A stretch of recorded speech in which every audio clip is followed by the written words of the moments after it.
Hey, hey, hey, hey. Hey, family. Oh, look, in my country voice, I ain't seen you. Where you been? Hey, family. Hey, family. Hey, family. It is your girl. Apparently, I need to put my phone on. Do not disturb. It's your girl. It's Michelle Franklin. Miss Michelle Allen Franklin, honey. Miss Michelle D.I. Miss Divine Intervention herself.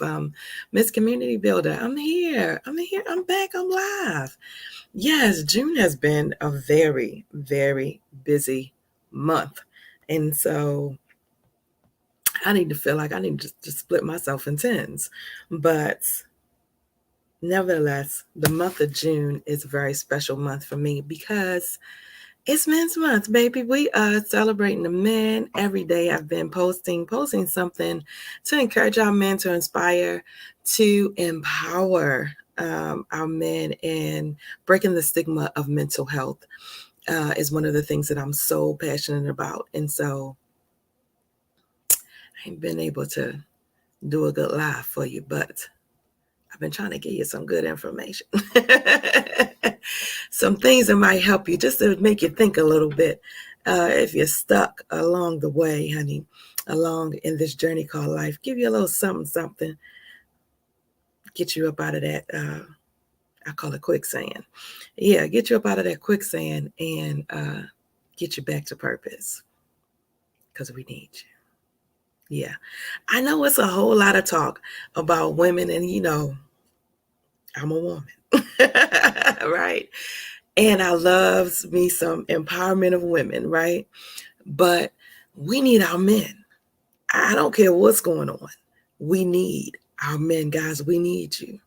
And we need you to be healthy, and we need you to be strong, and we need you to stand up. Where are the gentlemen, right? We need you all. And so what a tremendous difference it makes. You got to take my word for it. You can Google it statistically. What does it look like when our men and our men are strong and it strengthens our communities? It is Juneteenth today, right? Today is Monday, June the 19th, and it is Juneteenth today. What is Juneteenth? We're going to talk about it. If you don't know, you will know, but it is nationally recognized a holiday, and that just all in itself is an amazing thing. Grateful for being recognized. And then we're talking about anxiety today, y'all. Why anxiety? Because you know what? When I think about our men, and when I think about Men's Month, I think about Father's Day was yesterday. Amazing, amazing fathers. Um, Anxiety plays such a huge role, and it affects our men. And so I thought, I'm gonna tie it all together. Stay with me. I'm gonna tie it all together. It relates. I'm gonna tie it all together. So let's start with yesterday. Yesterday was Father's Day. Somebody, if you don't know, you will know. Keep watching. I don't care what you hear me talk about, because your girl is very transparent, and you might hear me saying some things about my fathers, somebody else's father, somebody else's brother, uncle, cousin, whatever. But guess what? Your girl is a daddy's girl. Yes, I am. Always have been. I loves my father to the 10th power and then back again. Infinity and beyond, okay? I loves my father, and I'm grateful for him.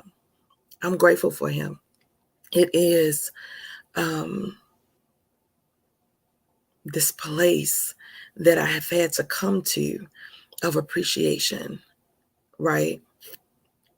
Me, I was blessed with some amazing men in my life, and blessed with an amazing father. I'm going to just take a minute and talk about him. I'm going to tell you about him. His name is Larry Allen. He is a beautiful, beautiful spirit on this side of heaven. I thank God that he's still on this side of heaven. When I was little, my dad lives in Texas, right? I'm in Texas. My mom lived in Baltimore, Maryland. They divorced when I was about 2 years old. And my dad used to send for us, right? And so just take a minute and think about that thing. My dad is in Texas. We're in Baltimore. He didn't have to do it, right? Everything, it was over between him and mom. He didn't have to send for us. We've been a whole nother state, states away, right?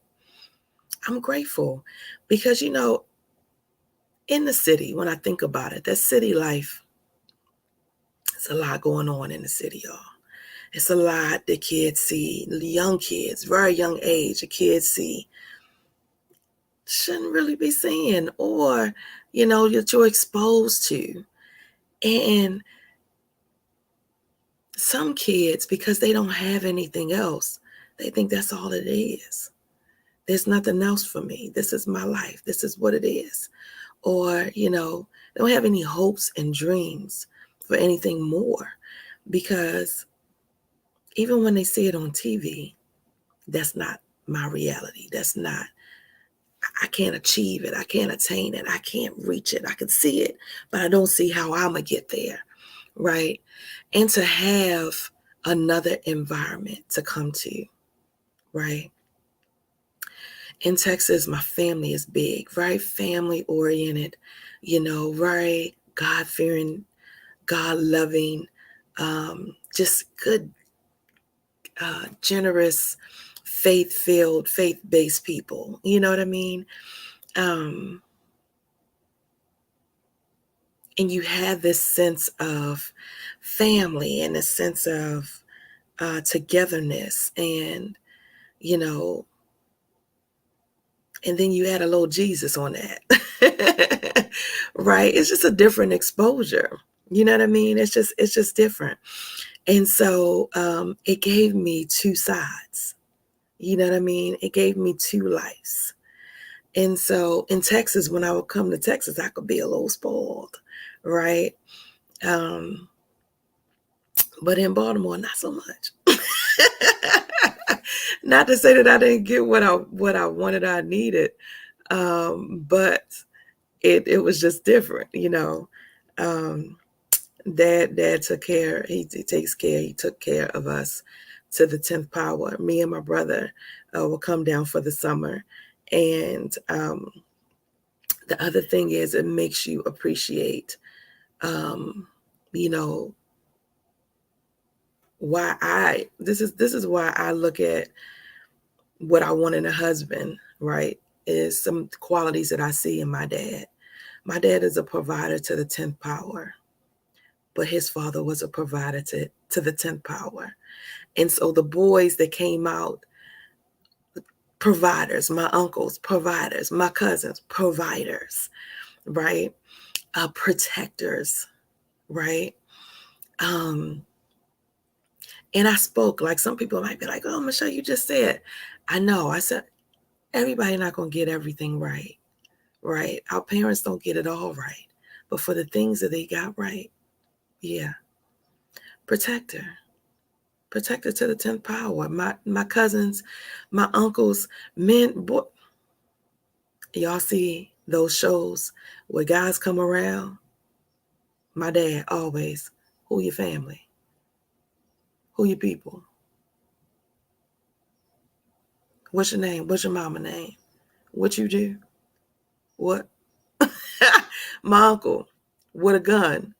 Like, what's your name? Who is that family? Uncle Mike. What? Who? What you about? What you about? Don't get it twisted. Look, one time I was dating this guy. This is probably in the last 10 years. This ain't probably in the last 10 years. It was in the last 10 years. I was dating this guy, and my car broke down. And this is the protectors in my family. So my car breaks down, and I needed some tires or whatever. And so my uncle takes me up to the shop to get my tires and stuff and everything. So The guy that I was talking to at the time, he was up the street. He's like, "Oh, my uncle live right down the street. I'm right up the street from you. I'm gonna come down." And so he comes down to the shop, and he pulls up, and my uncle was like, "What you doing here? What you want? I got this. She taking care of. She'll need you here." It was so funny. It was so funny. But he was like, "I just saw a gun on sale inside. Let me go inside." Get this gun. It was just, but um, the love, that I have, all of us girls, we all can talk about it. All my cousins, and my aunts and things, the love that my family, the men in the family have for us, and how they lead and they guide us. If we break down on the road, I can guarantee you, they coming to get us. You know what I mean? They coming to see about us. And so it's a beautiful thing to know that you have a beautiful spirit. I have some great men in my family, great men. And so I'm grateful. I'm grateful for that. Grateful for it. I thank you, and I love each and every one of you. And I thank you all for loving me and loving our family and loving the women of our family, the way that you do, to each and every person, each and every body who has the same blood running through us, and some that don't, because our family is such that it didn't matter. It doesn't matter if you have the same blood running through you or not. If you family, right? And so it's so crazy, because I was talking to my aunt yesterday. I went to see her. I was thinking about it yesterday, and I went to see my aunt, and she was talking about my cousin, Derek. And she talked about how he was in the service and one of his friends passed away, and how his friend's wife or girlfriend at the time, I'm not sure if it was a wife or the girlfriend, but significant other at the time was pregnant. And Derek went to her and said, "I'm going to be the father. I'll be the father of this young lady, of your baby." And has been that. This girl is well grown, married with her own kids. And my aunt was just showing me pictures yesterday, and I thought, how amazing is that? I mean, you have, some people out there don't even want to take care of their own kids, right? But you have somebody that is going to step up and take care of someone else's child. And so I'm just shouting out to all of the men out there in the world that, may not be your blood, but you are loving up on somebody else's child. My father is that example. My grandfather was that example of a man. And so what generations and how the generations are affected from what you do, from what you do today, that you might not even be thinking is a big deal, right? You might not think, that's just, that ain't nothing to do. I'm sure my father thought, or wasn't thinking, same thing with my mom when she was pregnant with my brother.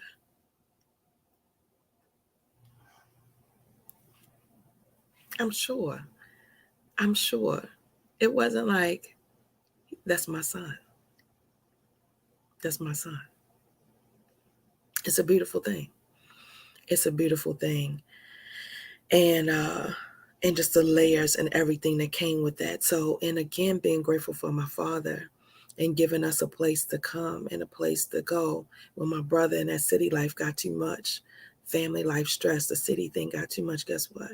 My brother was able to come to Texas and is very successful, go to school, get his mind around, failed the 9th grade. But guess what? You will know it to this day. My brother is the smartest person that I know. I mean, the smartest, brilliant, amazing mind, right? What I'm saying to you is, what happens? Did he fail the ninth grade because he wasn't smart? No, he didn't fail. He failed because it was a lot of environmental things going on that was affecting him. And as kids, we don't know how to express those things, right? And so what happens when a man comes along? Yeah, there's enough to be grateful for. When you just really look at that thing, what happens? Are you that man in somebody else's life that is coming along to mentor, to guide, to lead, to love, to embrace, to say, hey, come on, let me show you the way. Take my hand and come on over here. It's a beautiful thing. It's a beautiful thing. So in that,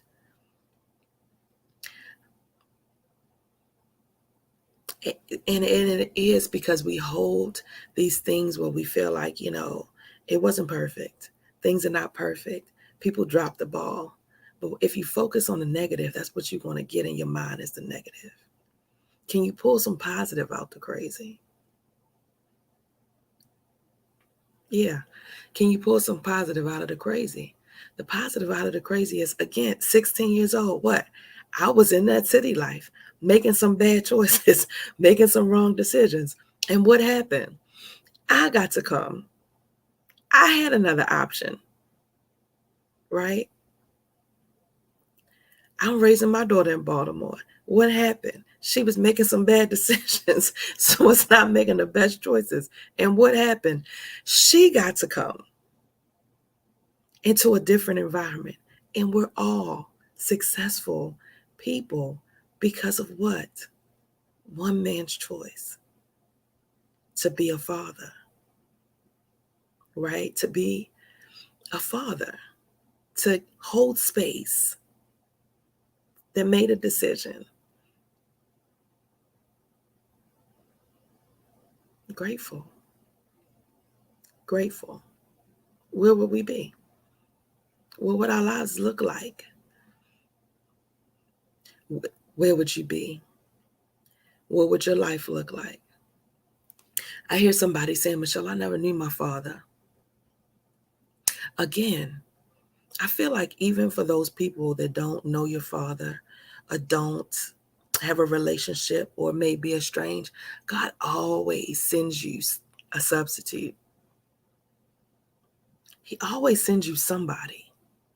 So I'm telling you that you might not be getting that love from the person that you might want to give to you, or that person you think you should be getting it for, but could you look at it from a lens of gratefulness of, who do you have in your life?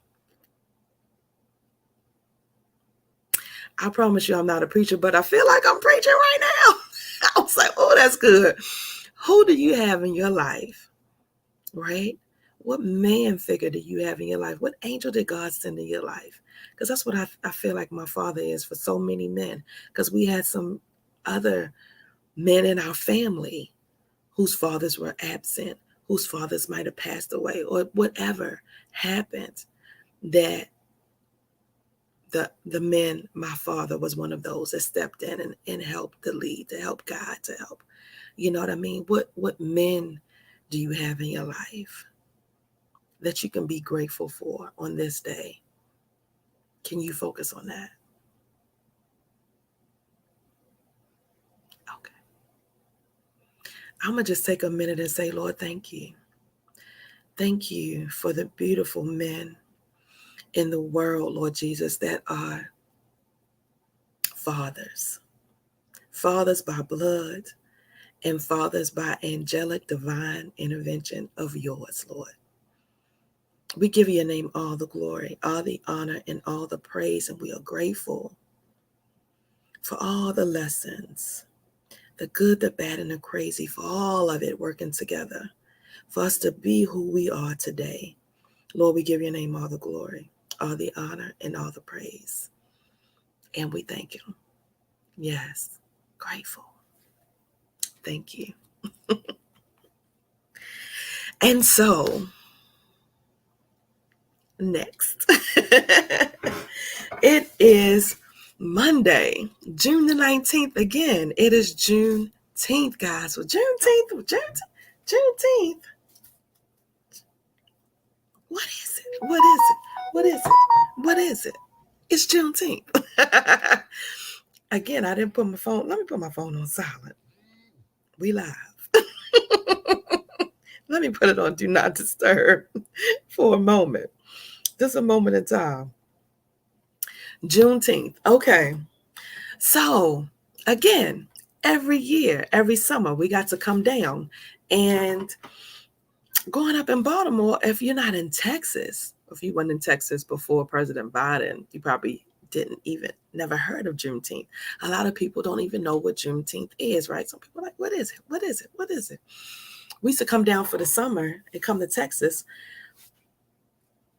Excuse me.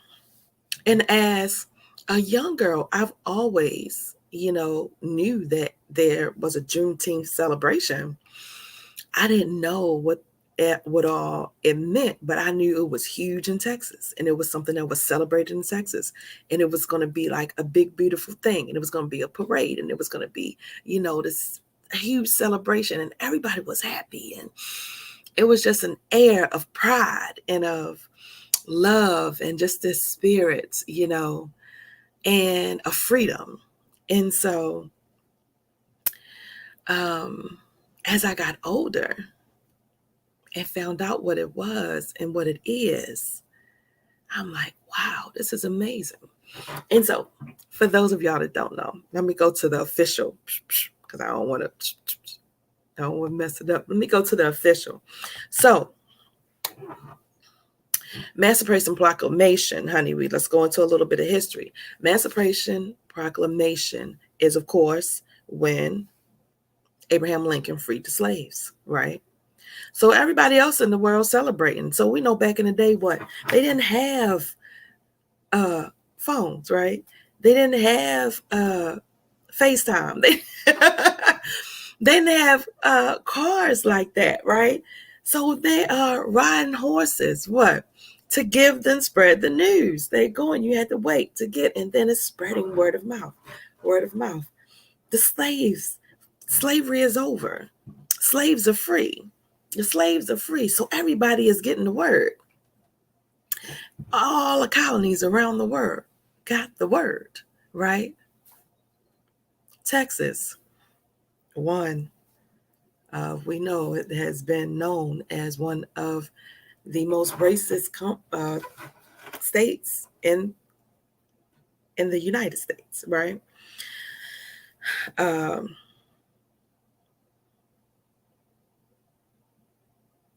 Didn't get the word. Didn't tell their slaves. They didn't get the word. And so on June the 19th was the official day, 1865. And so not only was it 2 years late, it was 2 years and 5 months late. Slavery was over January the 1st, 1863. Texas didn't get the word until June the 19th, 1865. And so, can you imagine being free?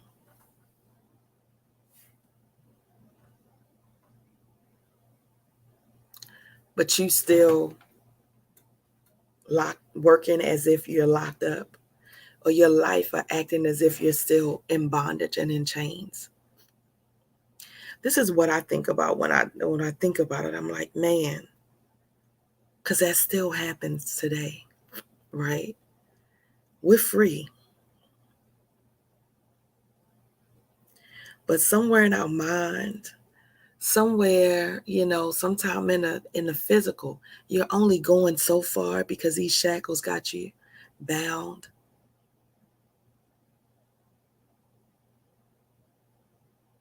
I'm talking to somebody. I said, you're free. Can you imagine? Because right now, you are free.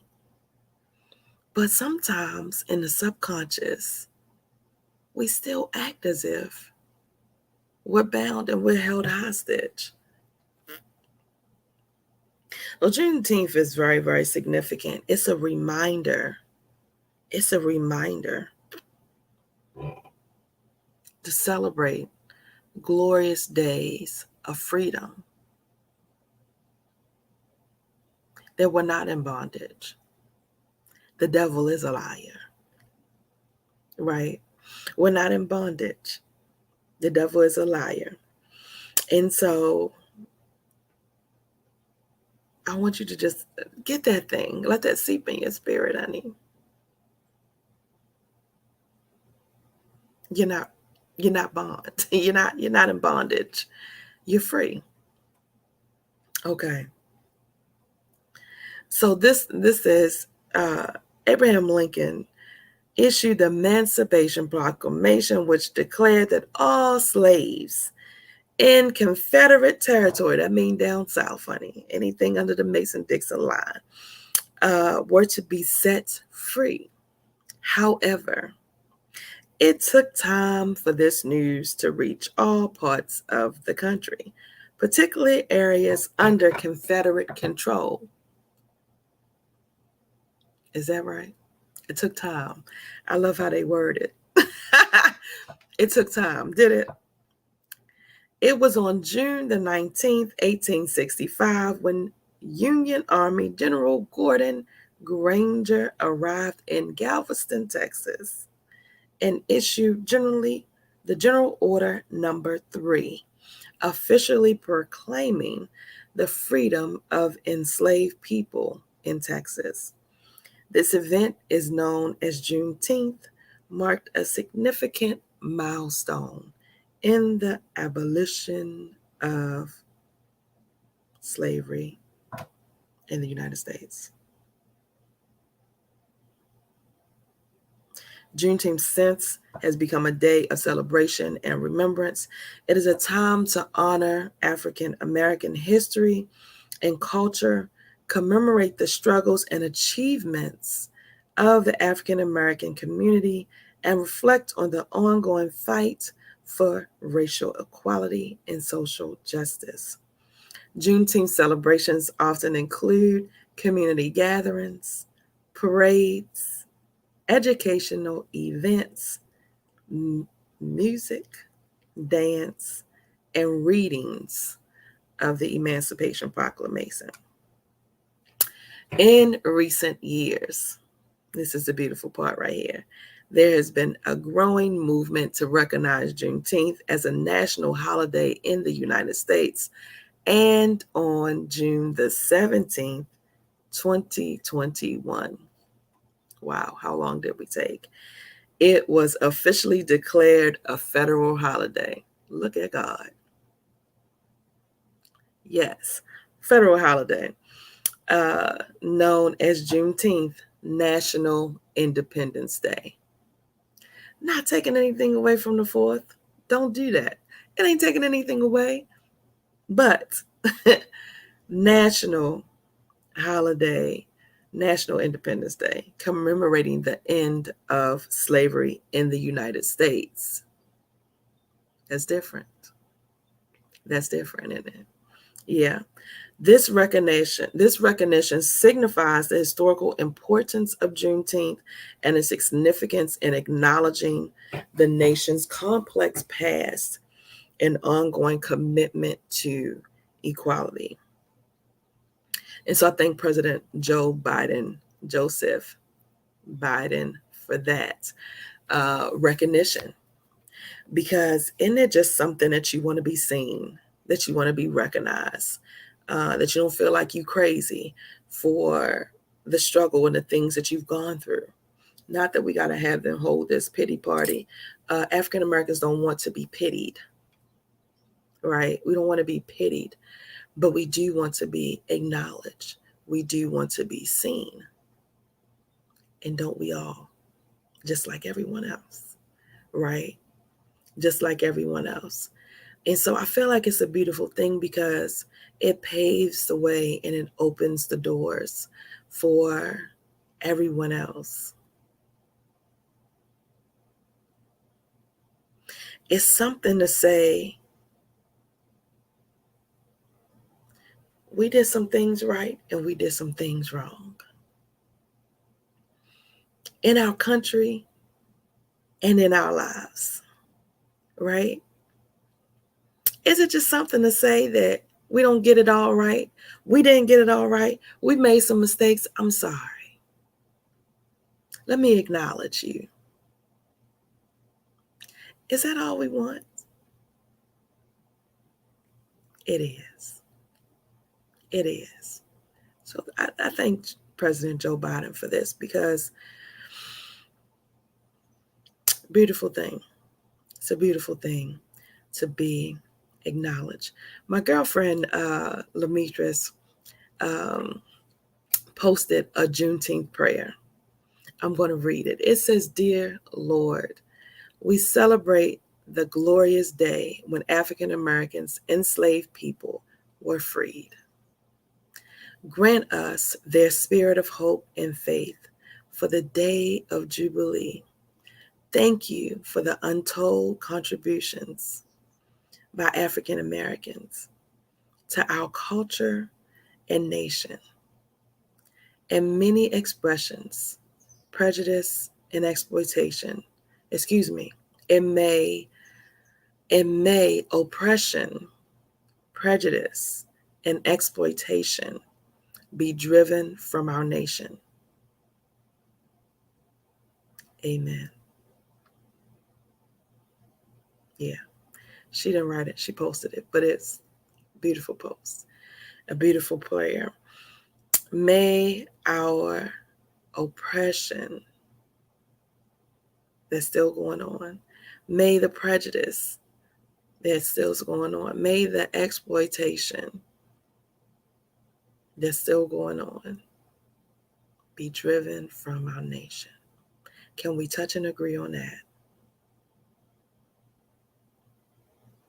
Amen, amen, and amen. We have come such a long way.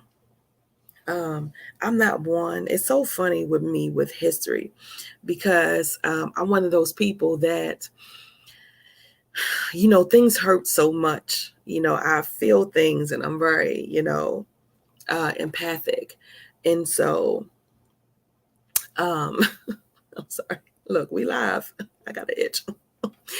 um, I'm very empathic. And so um, I was one of those people that wanted to know, but didn't want to be like on that front line with it. You know what I mean?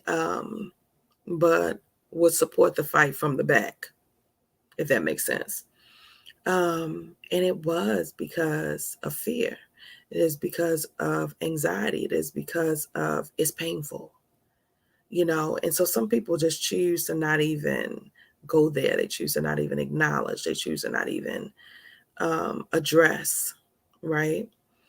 And I realize that that is wrong. You know what I mean? I feel like that is, I won't say wrong. Let me not say wrong. I'm going to say um,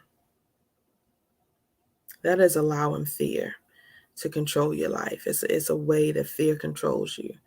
It was controlling me, rather. Let me not put it on everybody else. Let me say me, right? And I didn't want fear to control me in that way anymore, you know? And so, just addressing and just looking at how, different things and different aspects of racism has affected my life. I always say, I thank God I'm living in this time, in that time of 1800s, not times of the early 1900s, um, the times of the civil rights movement before. You know what I mean? Like, that took such a special, courageous group of individuals, known and unknown, faith, to be walking in something and so dark and to bring light into darkness. You know, you think about your Harriet Tubmans of the world, to bring light in such darkness, right? And to be so brave and to create a path and to be a path, to be a vessel, right? A whole nother layer. It's a whole nother layer. And so, in this place of gratefulness, um, of this African American celebrations day, day of celebrating African American history and heritage, I'm grateful for that.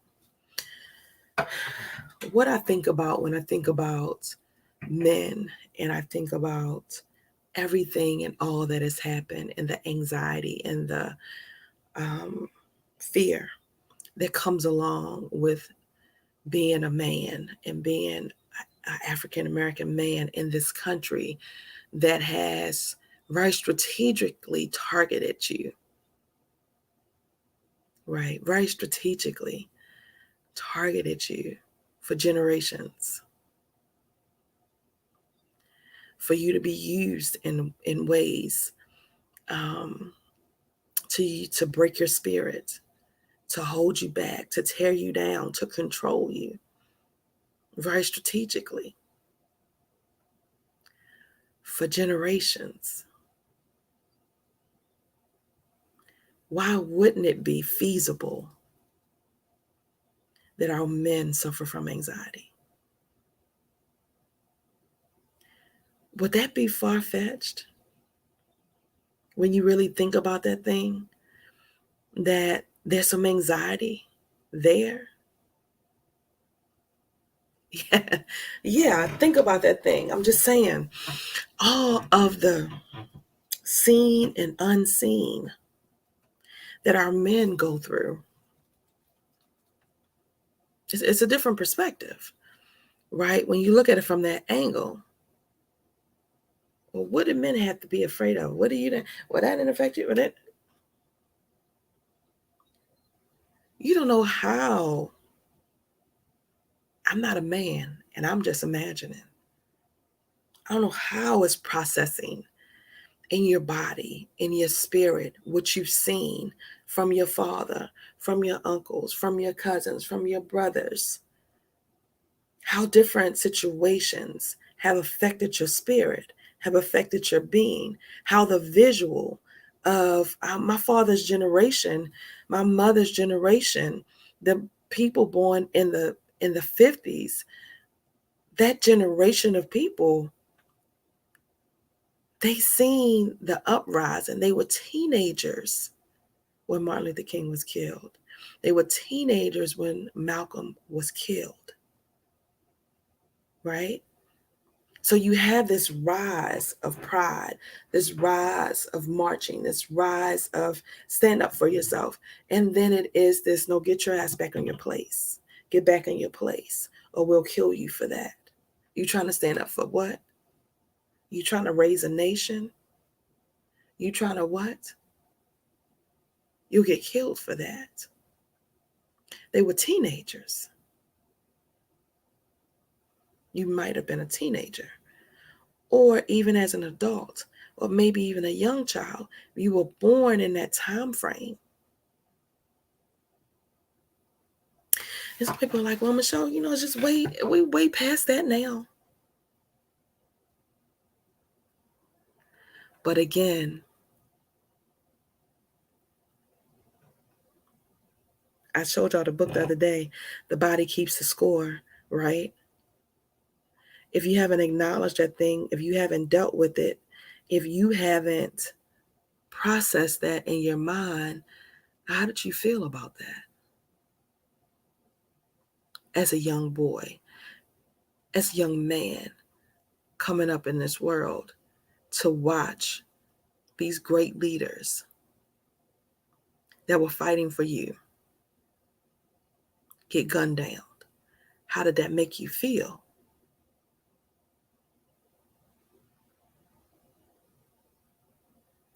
Those are not conversations that we're having in the African American community. Those conversations were not had. You know why? Because we were taught to be strong. We were taught that it's weak to cry. We were taught that it's weak to feel some kind of way about this life-altering change that is happening right in front of me, to have so much hope, to have so much,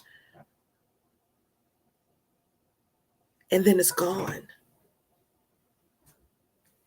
And then you fast forward to a world of Martin Luther King passing, and you fast forward to a world of, oh no, that was wrong. That was a great man. Now this whole shift happens. Now all these freedoms come, but people are still in the South. You going to school, schools are being integrated, and people are not happy about it.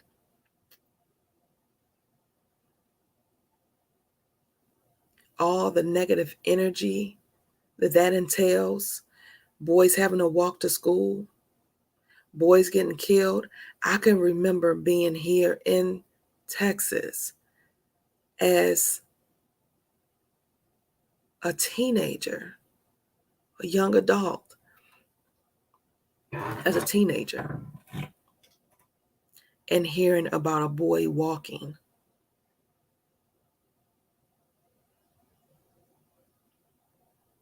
So we're talking in the 90s. A boy was walking, just walking down the street. And 3 boys, teenage boys, white boys, grabbed him, dragged him, beheaded him in the 90s.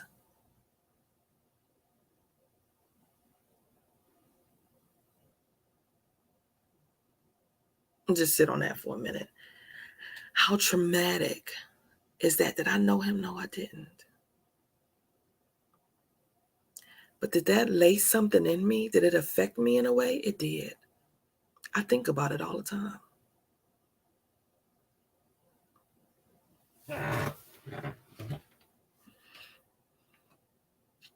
It is the knowing that there's a boogeyman out there, but because it's daytime, oh, he's not around right now, but he's there lurking. That evilness is around lurking. And that does bring about a reality to your life that at any given time,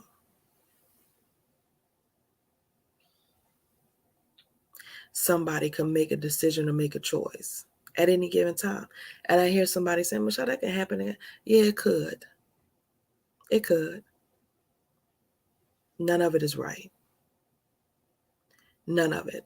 But today we're talking about the prejudice, the oppression of a Black man, that he can't even just walk down the street. Trayvon Martin. You can't even just walk to the store. These things are real. What bring about some anxiety, right? In a Black man. What's different for a Black man to drive down the street? My brother, successful, went to school, studied, top of his class. Top of his class. Teaching everybody, helping his classmates to pass. Came to Texas, was offered a job. They flew him down here, moved him here. One of the first things that he did was he bought himself a car. That was his gift to himself. Anytime my brother got on the highway, anytime, he had to be a drug dealer or he had to have stolen the car, because there's no way that a young Black man could afford this type of car.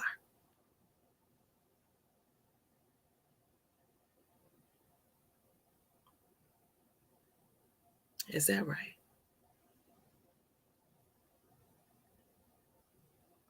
You don't think that will cause some anxiety? That every time I get in my car, I can't even just go for a ride. I can't just enjoy the fruits of my labor. It's a different conversation. We got to open our eyes up to these things. So when I say that men, there's some subconscious stronghold, anxiety is one of them. And our men suffer from anxiety and they don't even know it. Because you know why? Just like us women, we're going and doing and being. We're not processing it like, oh my gosh, something traumatic has happened to me. Oh my goodness, these things have happened. I've seen it. I see these visuals happening. I'm processing it like it might affect me, but I got to keep going anyway. It's doing something in your body. All these things that you're not acknowledging, guess what? They're still there.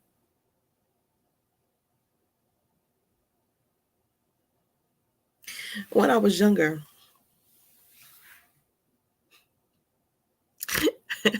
I'm snorting. I think about this now because I'm like, wow, I didn't see it back then. Look, when I was younger, this is after my divorce, right? I was dating this guy, and I'm in Texas, right? I'm in Texas at that point, and I was dating this guy, and the guy lived in Houston, and so I would drive, to see him. He would come and see me. I'd go see him, whatever. And so I'm driving to Houston, and so I, of course, like if I'm going out of town or something, I would just tell my dad. And I could not understand for the life of me. My dad always got an attitude. Every time I got ready to get on the highway, my dad would get an attitude, right? And I'm like, dang, why is he? Well, where are you going? Why you got it? What? All these questions, right? And I'm like, dang, dad, we just going. Like in my little young mind, right? I'm in my 20s. So in my little young mind, I had to be 20. I was dating him when I was 20 years old because I turned 21 dating him. So in my little young mind, I'm like, dang, dad, like I'm grown. Like what's going on with him? And so my dad would all question me and stuff. And so I remember I stopped telling my dad when I would go because I'm like, dang, nobody got time for all that. I'm just going for the weekend. So then instead of telling him before I went, this was the first time I called him and I waited till I got there. And then I called him to say, hey, I'm in Houston, right? And so my dad said, you in Houston? I said, yeah. He said, when did you get down there? I said, I just got here. Mm-hmm. That's an Allen thing when they listen to the story. Mm-hmm. Right. And so my dad said, what you go to Houston for?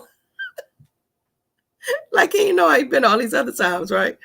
What you in Houston for? I said, Dad, my friend lives here. I told you my friend, we're just gonna be here for the weekend. He said, where's Sean? I said, she with me. When you coming back? I said, Dad, we just gonna be for the weekend. Well, what you go down there for? I said, I came to see my boyfriend. He was like, what? You went down there to give him something, didn't you? Go on and give him something and come on back home.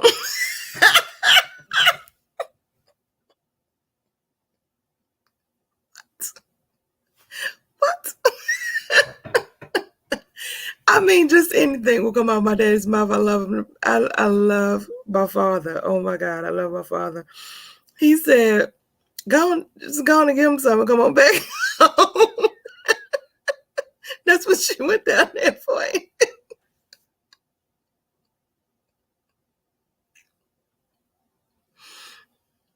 I said, Dad, we're going to be here for the weekend. I'll be back on Sunday. I'm calling from a payphone. This is before cell phones. I'm calling from a payphone. I'll be back on Sunday. He said, okay. And so we hung up the phone. And I remember like, Lord, I can't tell my dad I'm going anywhere. I don't think I'm going to tell him anymore. But what I realized is anytime I got ready to get onto the highway, my dad would just be tripping. He would be quote unquote tripping, right? What I realize now is my dad was scared for me. He was scared, right? He was afraid something was going to happen. It was causing him anxiety for his baby girl to be on the highway. Anything could happen. I can see that now. I didn't see it back then in my little young mind. I was like, dang, Dad, you're tripping. Like, right? When Dad was asking the questions, who are you? Who your people? What y'all? That was protection, right? One, he wanted to make sure I ain't messing with one of my cousins because there's hundreds of thousands of us down here, right? And at any given time, you surely could be talking to one of your cousins. That's a whole nother situation. But the other thing was protection. Who your people? I need to know if they good people because it's my baby girl, right? That's protection. You know what I mean? We don't look at it like that. And so it is the anxiety that you have and now. And so I'll put a penny in that too and say, when I was younger, my mom used to get in, I drive like this because my mom will get in the car in a heartbeat. And we'd be going. My stepfather would get in the car in a heartbeat. We would drive to Florida and drive to Virginia and go to the parks that go to Kings Dominion and Hershey Park and Pennsylvania, all of the stuff, right? And so it wasn't nothing in my little mind to get in the car to drive. But my father exposed to the things that he was exposed to, maybe the things that he saw in the South was a little different. I even know that when we used to drive from Baltimore to Texas, it was you don't come through Mississippi in the dark. You don't come through, right? We had to, when it was light, make sure that you're coming through those, after you get past Atlanta, you make sure you're driving during the daytime. And that was what? Because of the stories. Those things are real, right? I was driving back from Atlanta. This probably has been, excuse me, I'm saying Atlanta, but I'm in Austin. I was driving from Austin about, well, it probably was about 7 or 8. So I'd say about 6 years ago. I was driving from Austin. And normally I would I would take the main highway, 31. I would take 80, the toll road, and hit Waco, hit 31, right? Those are all main highways. But I had to go to work. And so I'm in my little MapQuest, like the fastest route was to take this back way and it saved me about an hour. And so I was like, oh man, I'm gonna do this. And it took me through Palestine and this little back way or whatever. And so I'm driving. Marley sleep in the back. I'm driving. I said this is about 6 years ago. This is 2023. Okay. So I'm driving. I'm in some little back country town. You know what I mean? I don't even know exactly where I was at, right? I'm in some little backcountry town. There's some guys on big wheel, that really big Hot Wheel like trucks, right? Those big trucks, the ones that you see on the car shows is running over other cars. It's like bouncing over them big tires. Because all I could see is the tires from my window, right? On the side is my window. And so I got to go to work. So I'm just trying to get home. So I'm like zooming past people and stuff, right? So I get to this little town and we're on a one-way street. As I get to the little town, I go through and I'm zipping past people. So I zip past these people. Next thing I know, these two guys in this truck. Next thing I know, they're chasing me, laughing, all the stuff that you can picture in the craziest racist video they were doing. And so I'm like, what the hell is going on? I feel like I'm in the damn Twilight Zone. And so they're pulling up beside me and they're like trying to, I don't even know what all they're saying or whatever, because I'm like, I don't know what the hell they think about to happen. I don't know what they think they about to do with me and this child, but it ain't happening today. And I zoomed my ass right on through. They followed me.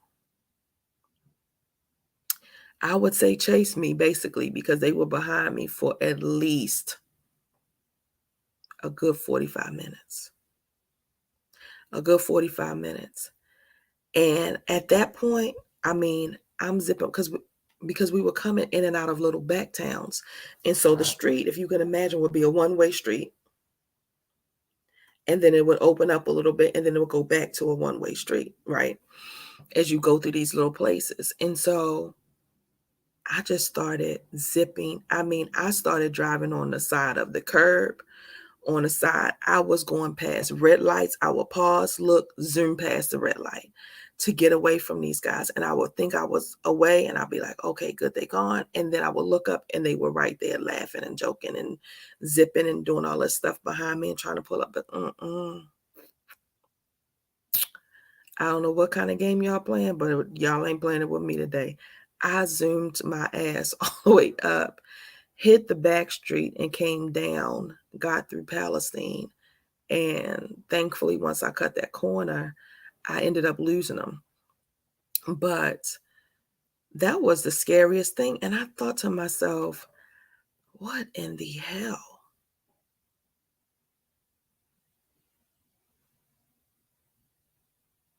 What? Like, people just do things, and it's a lot of that laughing and as if it's a joke and as if, and people's lives are being affected and have been affected. Again, little things that cause anxiety. You think I'm going back through that little town, hit that back street? Baby, I don't care how long it's going to take me. I'm gonna get on this main highway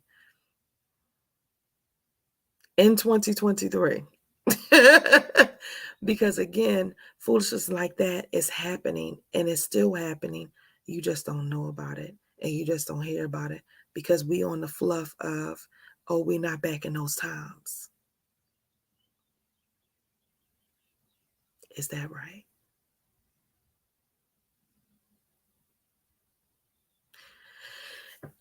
And so it is little situations and little things, again, that are happening in our community, that very genuine things that have happened in the past and have happened now, still to this day, on the job, um, you know, at home, you know, in the day to day, that people are encountering, that because you don't hear about it, people are still suffering. Just because you don't acknowledge it or you don't know about it doesn't mean it's not happening, right? I just want to put that penny on you. So for that, we're talking about anxiety. We're talking about anxiety today because there are so many men that are suffering from anxiety. Again, I didn't recognize what my dad was saying and the worry that was happening with him as anxiety, but guess what? It is. It is. When something is in you and it lasts, if you're worrying longer or more, and I'm going to do an anxiety test today so that you can see what your score is. See, are you on the level? Are you on the list? Check, check, check. If you've been experiencing these things for longer than 2 weeks, then it's a conversation to be had with a professional, with your doctor. Okay? Before I get into that, I just want to get into a little bit of information. So I'm going to say Black men, just like any race of men, it's not even just Black men, but I'm speaking to Black men today. But any ethnic group can suffer from anxiety, right? Any man, woman, it doesn't discriminate at all. But an anxiety disorder is characterized as something that is characterized, by excessive worry, fear, and apprehension that can interfere with your daily functioning and well-being. Some people are like, well, shall I get up and go to work? I'll get up and do, yep. So was I. They're functioning alcoholics. They're functioning drug addicts. So don't get it twisted. Stay focused. Some common anxiety disorders are known as general anxiety disorder, panic disorder, social anxiety disorder, and specific phobias. So factors that may contribute to anxiety in Black men particularly include racial and ethnic discrimination. We just talked about that, right?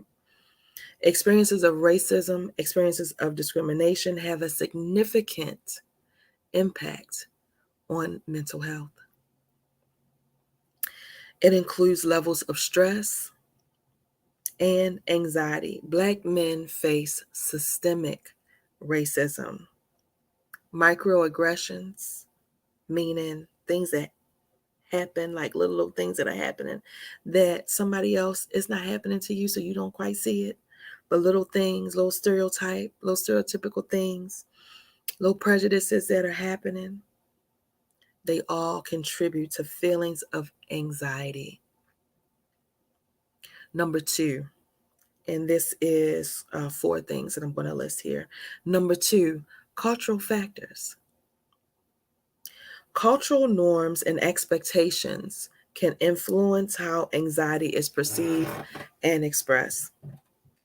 Some cultural factors may discourage seeking help for mental health issues, including underdiagnosis and undertreatment of anxiety disorders among Black men. So this is the deal. I was in the office. I was working in the doctor's office, my last job. This man came in and we were going over depression and anxiety screening. And the young nurse that was going in there at the time, she was a new nurse, and this man, he he would not allow her to. She said he won't answer the questions. And so I said, okay, it's okay, sweetie. I'll go in. I'll talk to him. It's fine. Don't worry about it. So just do all your other things you need to do, and I'll go in for that part. So I always consider it a blessing because God always uses me in this way. It is no matter what, because I was answering the phones at the time. I wasn't working in the hallways and bringing patients back and that whole thing. But it seemed like whenever there was somebody that came in with an issue with anxiety or depression, the Lord always put me in that space to divinely be, intervene with that person. And so here we are. So I go in, hey, Mr. So-and-so, how you doing today? And I'm talking to him and we're going and I said, doctor wants you to do this testing. We got to do this. So we got to answer these questions. And so I just go in and I'm talking and then I ask the questions. And so we're going down. And so one of the questions, I started in one of the questions, this is the depression screen. It wasn't an anxiety screen, but depression screen. I said, have you felt like a failure or like you let your family down? This man paused. He sat there, and the next thing I know, this man was bawling.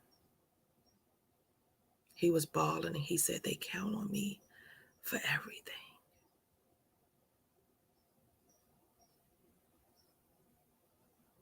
They count on me for everything. And it's weight, the weight of it all. And he's gladly doing it, you know. He's gladly doing it. But the weight of it, that man cried.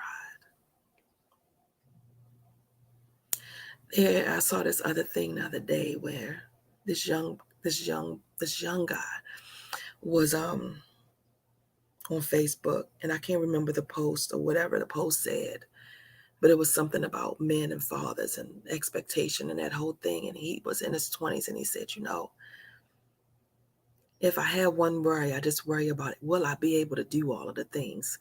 Will I be able to live up to my father? Will I be able to?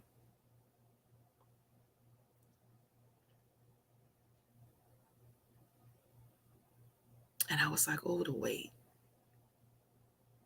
Nobody takes the time to acknowledge the weight.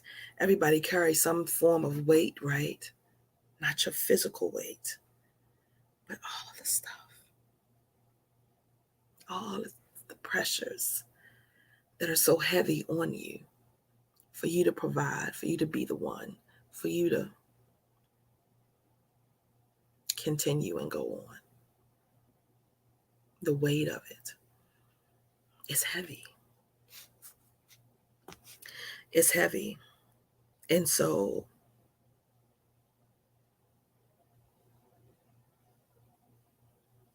when you're talking about the expectations,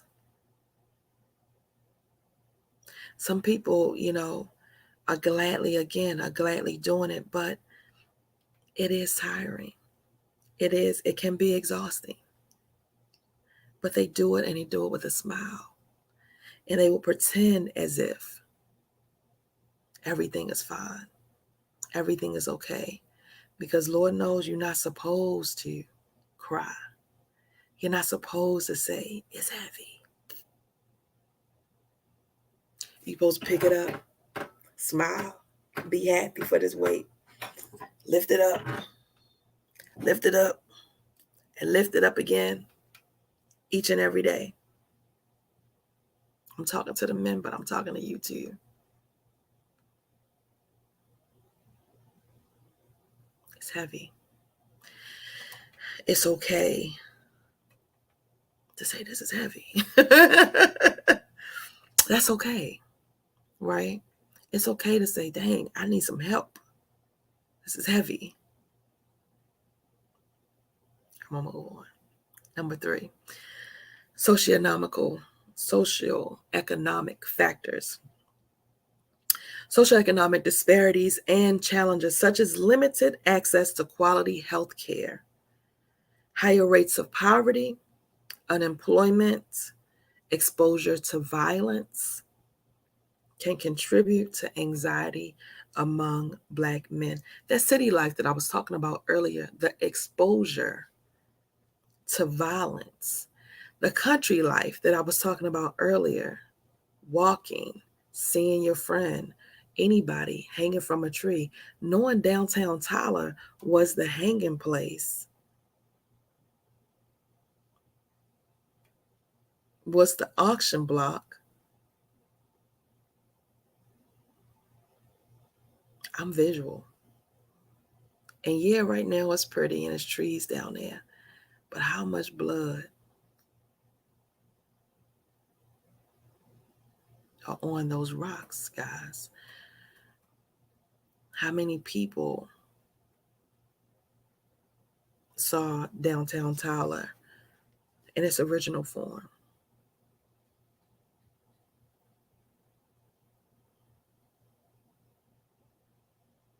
Exposure to violence, unemployment, higher rates of poverty, quality health care. Honey, the Tuskegee experiment, where again, Black men targeted,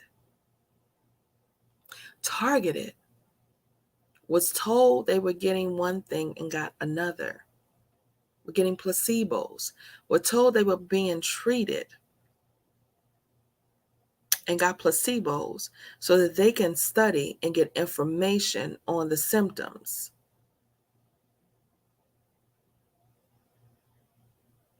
And watch these people suffer and die. And it went on for years. Years.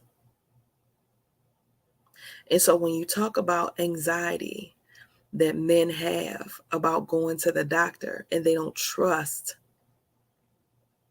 the healthcare system, that's real.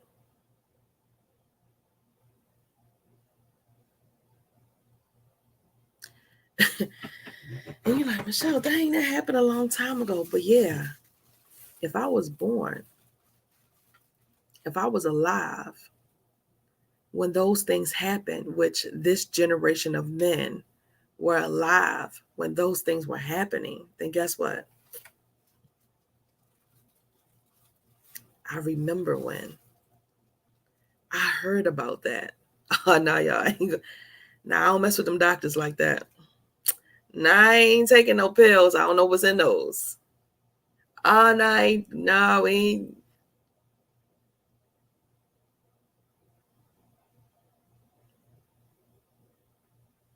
That's real. That's real. Because it happens.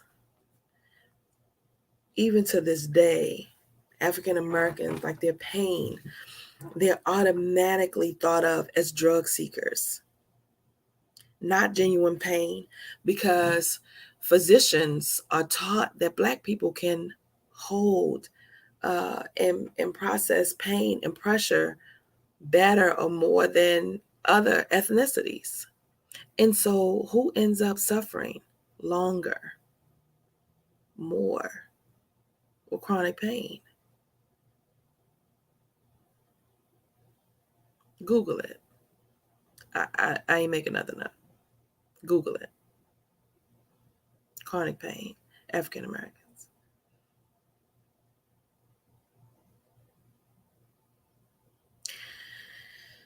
All of these things are real. They will cause mistrust in the healthcare system, right? That is why Dr. Cushman was so significant in Tyler, Texas for the African American community, because not only he was a Canadian man, but he was a good, genuine, honest man, right? That came into and placed into an environment back in the 70s when people were not seeing Black people. The doctors, the physicians,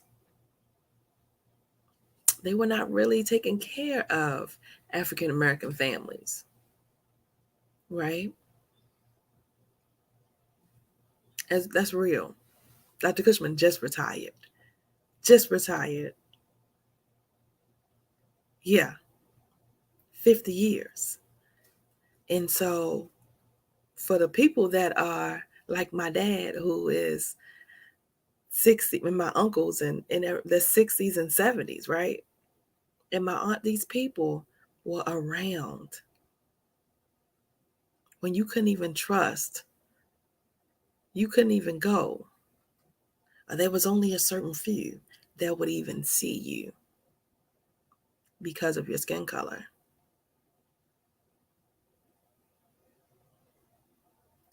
So the trust, the mistrust is a real thing. Dr. Cushman, thank God, again, one of the first. And when you speak about it, when he retired, he had one of the largest practices,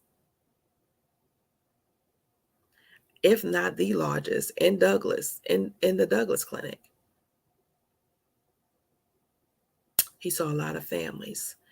Trusted. It was an honor and a privilege to work with him. An honor and a privilege, because he took his job not as a job. He took it as a privilege to serve. He worked in service for the good of all, right? And so You have people, again, that I feel like God will strategically place in the midst of darkness to bring some light. And so just have to honor Dr. Cushman on that right there, because one, I love him for who he is, and for what he's done in my life and what he's done in the lives of so many African American families. And I'm grateful for that. Quality health care. Number 4, intersectionality. The intersection of race, gender, and other identities can shape experiences of anxiety. Black men face unique stressors and pressures related to masculinity, stereotypes, societal expectations, and the intersections of their identity. It's so many things working. So again, it's layers on that thing. It's not just one thing, right? And so taking it all into consideration, all the things that I've listed, can you see how there's low anxiety? Yeah. Can you see how? Yeah. Black men can be having some anxiety and not even really know it, because they've just been going and doing and being and surviving and going and being and doing and surviving, right? As they were taught to go and be and do and survive. Survive the day. Yeah. So this is one of the reasons why I do what I do, because one, bringing awareness to these things. I'm going to look at it. I'm going to have you look at it from an angle you may not look at it. You may not have taken the time to look at before. Breaking the stigma of it all. One, just to have a conversation about it. What? Black people have anxiety? That's what white people stuff. What? You were talking about black men? What? That make us weak. We ain't weak people. No, we're not. And no, it doesn't. There's nothing weak about you. You've had some things that have happened in your life that have affected you. And it's okay to acknowledge that. And that's where we are with it. Acknowledging. So that you can stop suffering in silence. I have a friend, beautiful spirit, always giving, always working in church, going to work, working in church, going to work, working in church, paying for different things, looking out for the kids, doing community work, just going and going and going and giving and giving and giving. His mom and his father passed in the last few years. That man stay sick, stay with a cold, stay with something, stress, emotion of it all. Has he felt the thing? Has he felt the loss? Has he felt the grief? Have we dealt with the grief? Have we dealt with the loss? Have you dealt with the grief? Have you dealt with the loss? No, you just going because you're supposed to go. You got to go to work. I know. You got to provide for your family. I know. You got to pay these bills. I know. Mama want to go on a trip. I know. Your kids want this. I know.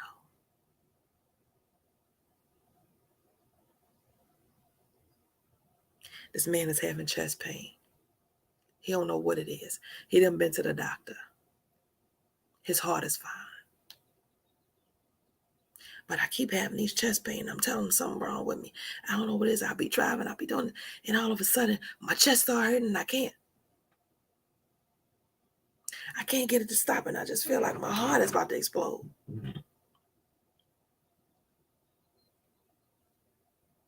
I said, you're having panic attacks. There's nothing wrong with your heart, honey. The anniversary of Mama's death was coming up. And as you're just going to work, as you're just going to church, as you're just trying to spend some time with your kids, as you're just trying to go and be and do, your body is saying, Mama passed away. Daddy passed away. I'm feeling some kind of way about this. And you are like, oh no, we got to go. We got to do. We ain't got time to be dealing with that. We got to go. And your body is saying, Mama passed away. Daddy passed away. Remember that thing when we were little. Remember that. It hurts. And you're going, oh no, no. I gotta go. I gotta go to work. I gotta take care of it. Your body is gonna make you acknowledge at some point that's what's happening with the panic attacks, with the anxiety. Your body is saying, hey, something happened. You just gonna let that fly on by? You didn't see that? You don't remember that? Remember?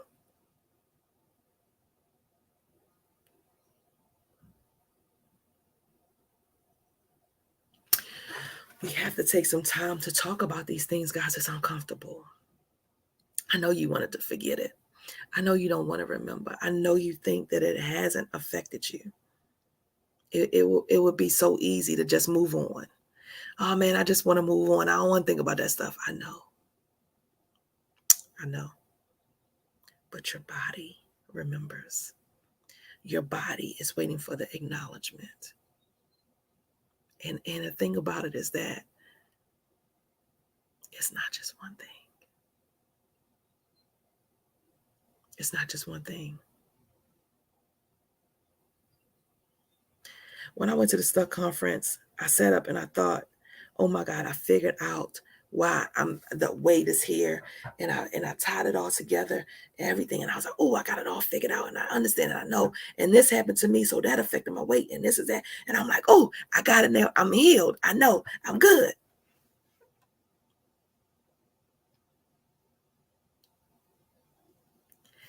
One thing I acknowledge. One,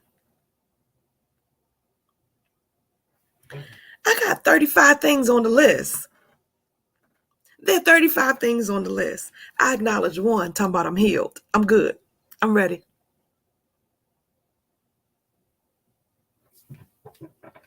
Them other 34 is like, baby, we still here. You ain't acknowledged us. We still up in here.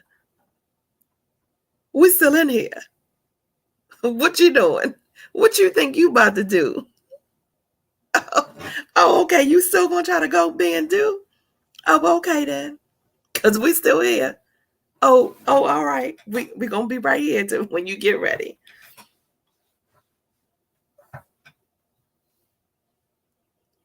And then the holiday come up, a birthday come up, an anniversary come up, a car that they used to drive, a scene comes on, a song that they used to sing. Something happens that reminds you, that triggers you. A smell, a taste, a sound. Your body remembers and you're triggered. And then next thing you know, you're having chest pains. You can't breathe. You feel like you're underwater. You're spazzing out for a second. Something is happening. You don't have a full understanding of what it is. Something is not right.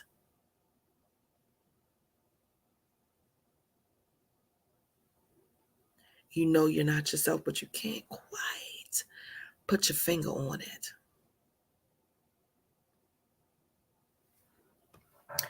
That's what it looks like.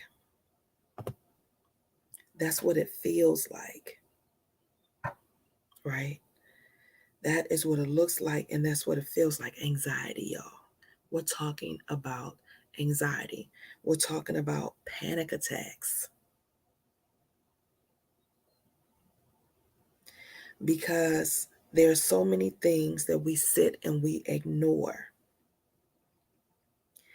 And we act as if we acknowledge these things, then that means that we're weak. That means something's wrong with me. That means it's a deficiency. It means I'm not a man. The devil is a liar. All day, every day. The devil is a liar.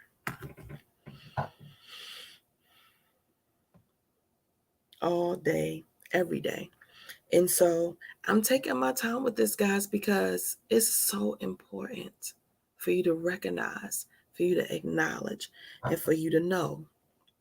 I'm going to go over some signs and symptoms. Okay? We're going to go over some signs and symptoms. And then we're going to take the test and we'll wrap up. Stay with me. These are signs of anxiety, excessive worry. Seven of them. 7 signs of anxiety. It's excessive worry, feeling persistently and excessively worried or fearful about various aspects of life when it relates to work, it relates to your relationships, it relates to your health or your future. Now, it's okay to just be like, oh my gosh, this is about to happen, whatever. But when it's excessive, it's lasting over 2 weeks. That's the cue, and that's the difference. If you've been having this excessive worrying for whatever it is for over 2 weeks, check. Okay? Restlessness. You exhausted. You done worked all day. I will be at work thinking about going to bed when I was at work. Oh my God, I just head about to hit the desk. I'm exhausted. Oh, as soon as I get home. As soon as I get home. As soon as I get home. I'm praying. I'm going to bed. Difficulty staying still, feeling a sense of restlessness or being on edge. You just restless. You can't quite sit still. You got to do this. You got to do that. You got to do this. You got to do that. You exhausted.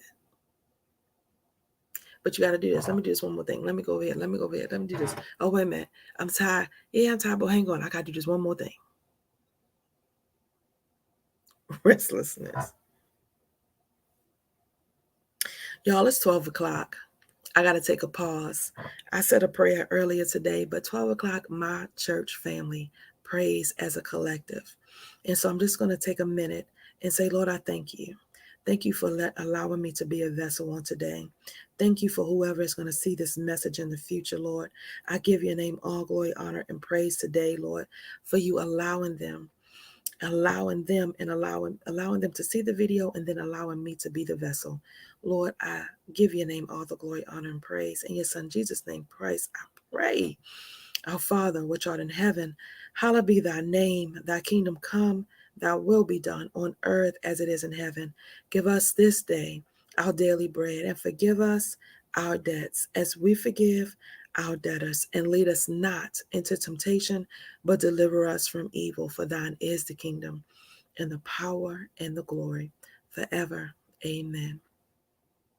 If you want to set your alarms at 12 o'clock every day, we are saying a prayer, and it really is just the Lord's Prayer or whatever it is you have to say to God, but to be thankful and grateful as a collective church family for the Lord to continue to use, to allow, to bless us in each and every way that we need for him to fulfill your needs. Thank you for that. Number 3, fatigue. Feeling tired or fatigued even without engaging in physical demanding activities due to mental and emotional strain.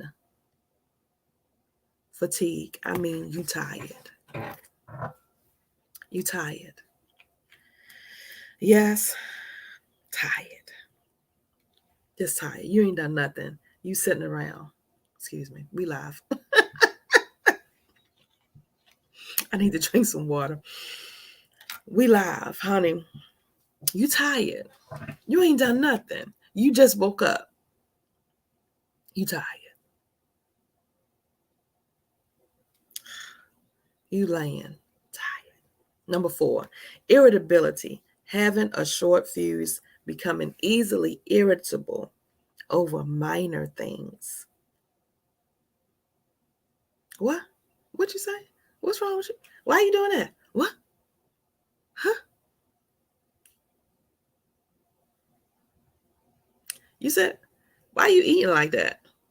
Why you You ever seen somebody chew funny? You get a whole attitude. Why why you gotta chew? Just irritable. Short fuse, honey. Don't matter what nobody say. Do you hear me? Don't matter what nobody say. You got something to say about it. Just funky attitude. Funky. Number 5, muscle tension. Muscle tension. Experiencing muscle tension, tightness, or stiffness, often in the neck, shoulders, or the jaw. Muscle tension.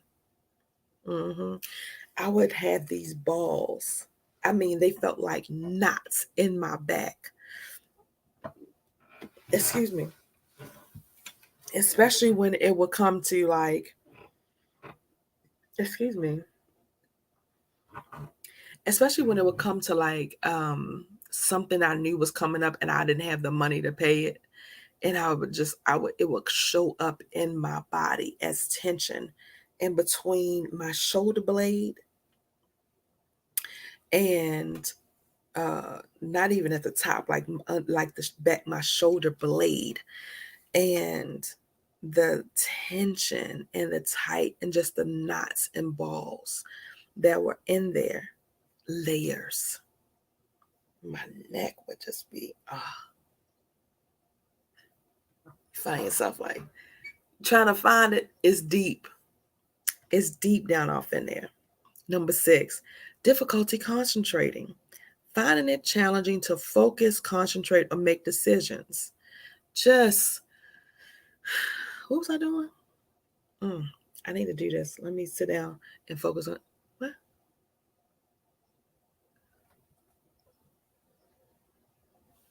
Yeah. Number 7, sleep disorders. Having difficulty falling asleep, staying asleep, or experiencing the restlessness due to the anxious thoughts or the physical restlessness. Honey, again, tired, insomnia. I don't know why I ain't sleeping. I ain't slept in years. And one of my clients say, I ain't slept in years. I ain't had a good night's sleep in years. I only sleep 3 or 4 hours a night. Again, I said, if this is lasting longer than 2 weeks, and you talking about years, I'm talking to you. I'm talking to you. And so, just like my friend was having, and I just want to go over panic attacks because, again, big stigma. Oh God, no, it's not happening with men. It definitely ain't happening in the African American community, and it sure ain't happening to men. That's for white people. You hadn't heard? Okay. Why are we having them then? Okay. We're gonna go over it. Number 1, and this is 7 signs as well of panic attacks. Okay. Sudden intense fear. You're experiencing sudden and overwhelming feelings of intense fear or panic, like this impeding doom, like your mind is just kind of overtaken with, oh my goodness, like it's just heightened fear. Something is going to happen, something will happen, something is going to happen. It's overwhelming, it's intense. So I ain't never experienced nothing like that. Okay. It's 6 more signs. Number 2, heart palpitations. Feeling a rapid or pounding beating of your heart. Sensations of skipped beats or like your heart is racing. You ain't doing nothing. You hadn't done nothing. You might just be sitting. I'm just trying to stretch my back, y'all. I feel like, oh, look, I'm talking about the muscle tension. You haven't done anything, right? You haven't done anything. It literally is, again, this overwhelming feeling of your heart is coming out of your chest. Your heart is beating rapidly. You feel like you're about to have a heart attack. But you go get to the hospital, go check. You having these chest pains. Your heart is fine. But it feels like, right? Number 3, shortness of breath. Shortness of breath. Having difficulty breathing or feeling like you can't catch your breath or experiencing this choking feeling. The first time I had a panic attack, I felt like I could not breathe.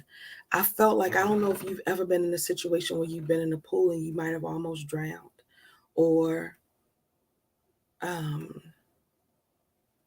you walk in and the water is like right here. The water is like right here on your neck. And you you get that feeling like, if I go down, it's like this feeling where your heart goes.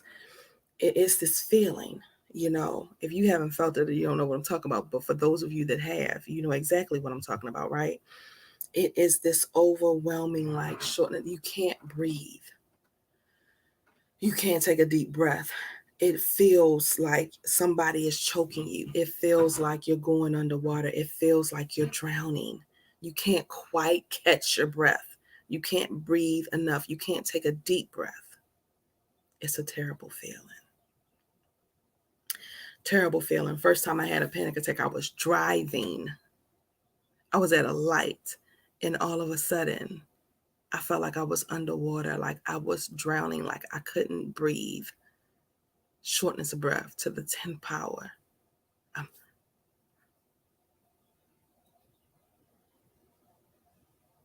It's a terrible feeling. It's a terrible feeling. Shortness of breath. Number 5, chest discomfort. Feelings of chest pain, of chest tightness or discomfort, often accompanied by a sense of impending doom. Like, again, you just feel like something is about to happen. You feel like you're going to die. It's a terrible feeling. It's a terrible feeling. You don't know what is going on. Number 5, sweating. Breaking out into cold sweats, feeling clammy, or having excessive perspiration, just balls of sweat all over. Anxiety. I see bald heads with just balls of sweat. Number 6, trembling or shaking. Experiencing trembling or shaking of the body, especially in the hands or the limbs. Especially in the hands or the limbs. Like shaking, right? Trembling. Number 7 is nausea or stomach upset. Feeling nauseated, experiencing stomach discomfort, or having an upset stomach during a panic attack. This can happen as many times as over and over and over again as you're thinking about whatever it is that you're thinking about. The first panic attack I had, it was Thanksgiving. So we're talking holidays, we're talking, again, birthdays, we're talking, special occasions, we're talking, anniversary deaths of the deaths, coming, special things like maybe it's Juneteenth and y'all always went to the Juneteenth parade together. You know what I mean? Special occasions, things like that might take you into this stuck place. And so the first panic attack I had 8 years ago after my stepfather passed away. And really, I was thinking about my baby brother. I was thinking about my brother, and I was thinking about my stepdad not being there. And I had just moved back to Texas, and I had been gone for 2 weeks because my stepdad had passed away. I had started a new job in August, right? And so I didn't have any PTO, right? I had no more time off. I couldn't go home for the holidays. I'm feeling some kind of way about that. That one, I can't go and be with my baby brother. I knew it was going to be a difficult time. Can't go and be with my mom. You know what I mean? Like I was just feeling all of these emotions. And, um, and even in the feeling like, dang, in a financial situation, I'm like, dang, if I had some money, then at least maybe I wouldn't even worry about the PTO. I'd just still be able to go, but I didn't have it. I didn't have the money. And it was so many layers in there. Right. And then I was thinking about, I kept seeing, I'm visual. I kept seeing my stepfather every Thanksgiving, he fried turkeys. And so I kept seeing him on the back porch frying turkeys. And I was like, dang, Dad ain't gonna be out there frying the turkeys anymore. And where's Silas gonna go? And what is he gonna do? Because of course, it was just this overwhelming feeling of helplessness in the situation of it all, right? And I didn't say it out loud, right? I wasn't talking about it. I didn't say it out loud to anybody. But I'm thinking as Thanksgiving week is coming, I'm thinking of all these things. And I'm feeling some kind of way about it. And so I just dropped baby girl off, and I'm driving, drop baby girl off, and I get to the light and I pull up, and then all of a sudden I feel like I'm underneath the water. I feel like this water is just coming up on me. I feel like I think too because I've almost drowned before. Lord, I can't get it out. I've almost drowned before, and I remember that feeling, you know. And so the trembling, the nauseated feeling, the sweating, you know, the chest pain, the chest discomfort. I remember driving. I called my cousin. She helped me get through it. And I get to my job. I had at least 7, 8 panic back to back to back to back. Every time I thought it was coming down, another one came. It would go away, another one came. It would go away, another one came. Until I got to the emergency room, of course, and they, gave me some medicine or whatever and checked my heart and all that stuff. And then realized it was anxiety, gave me the medicine and calmed me down. But I didn't know what in the world was going on. And again, if you can imagine all of these things happening, they're so vague. You're going to think that you're having a panic attack. I mean, excuse me, you're going to think that you're having a heart attack. You're going to think that you're dying. You're going to think, what in the world, right? It's a terrible feeling. But um, it's the best thing to, one, acknowledge and not pretend like nothing is going on. I suffered for so long because the the um the doctor in the emergency room, she told me that I was having situational depression, situational anxiety. And so I thought, oh, okay, this makes sense. It'll pass. I'm like, okay, it makes sense. It's the holidays. I got it. My dad, my big mama just passed. Okay, I got it. I'm sad. You know what I mean? It'll go away. All those symptoms, all those signs of anxiety, again, lasted way longer than 2 weeks, way longer. So I'm saying that to say, don't suffer in silence. If you're experiencing these things, if you have experienced these things, if you do experience these things, and you go get checked out and your heart is fine, it doesn't make you weak to say something is going on. It doesn't make you weak to say, hey, something significant in my life has happened and it's impacted me. I've had a significant loss, and I miss my mom. I miss my dad. I miss my child. I miss what I thought my life was going to be. I miss it. It doesn't make you weak. It's actually strengthen that to acknowledge, to be able to see where you are in this world and want to be better, not wanting to suffer. We were not put here. You are not here on this side of heaven to suffer. Break those chains, right? On this Juneteenth Monday, you are free. Break those chains. Yeah, those things are holding you hostage. And so this is the thing too to understand and to note. This is very important to remember that experiencing occasional anxiety or even having a panic attack does not necessarily mean that you have an anxiety disorder, right?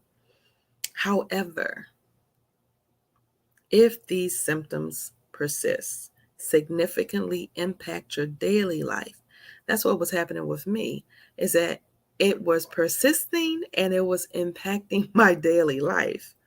Right? That's what happens with a lot of you. It is persisting and it is impacting your daily life. You're pretending as if everything is okay, and you know that it's not. You know that it's not.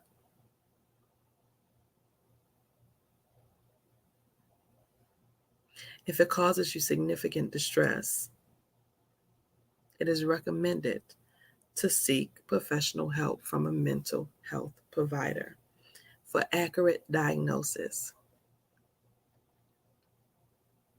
So, inappropriate treatment options. Everything does not require medication. Let's just put a penny in it. Everything does not require medication. I don't want to be on that medicine. I don't want to be on. I don't take them pills. I don't do that. I don't. Okay, but there's other things that you can do, right? There are other methods out there. That's what the healthcare professional is for. A mental health care professional is for, to help you to navigate. What else can you do? Maybe you just need to go talk to a therapist. Oh my God, Michelle, Black folk don't talk to therapists. Is that right? Because I guarantee you, once you do, once you just break that stigma, and don't tell me you talked to a therapist and it didn't work. Yeah, 1 or 2 times that don't count. You ain't give it a try. You have not given it a try. If it ain't been a whole 90 days, because it takes 90 days at least for something, for you to be doing something for 90 days in order for you to see significant change. If it ain't been 90 days, if you haven't been doing it or trying it for 90 days, guess what? Mm-mm, mm-mm. And with therapy, at least minimum 6 months to a year. Mm-hmm. Yeah. Because what? You're only going once a month, or you're only going once every 2 weeks. Everything that's going to happen to you, and how long you been here?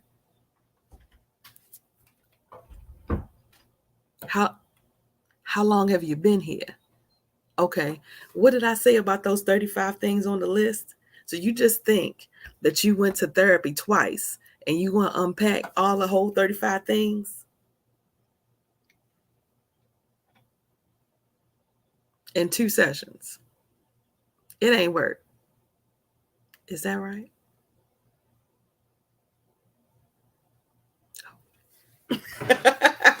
Okay. Yeah. Yeah, honey. It's this thing called insanity. The definition of insanity is doing the same things over and over and over again and expecting a different result. You've been doing it your way. You've been suffering. You might think you want to try something different. I'm just saying. All right. I'm going to move on. I know I was in your business. I'm going to move on. Okay. You said, Michelle, I just want to take the test. I just want to take the test. Okay. All right. Let me get my note. Let me get my note. Um,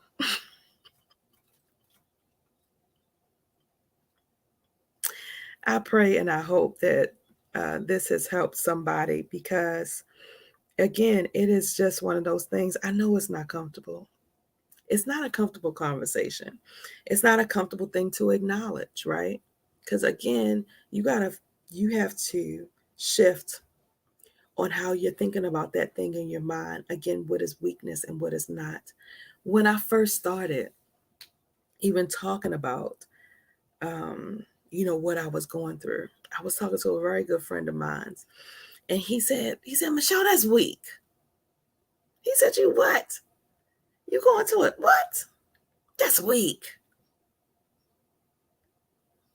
And I remember, boy, it was almost like he punched me in my chest. I was like, oh my God. And I got embarrassed.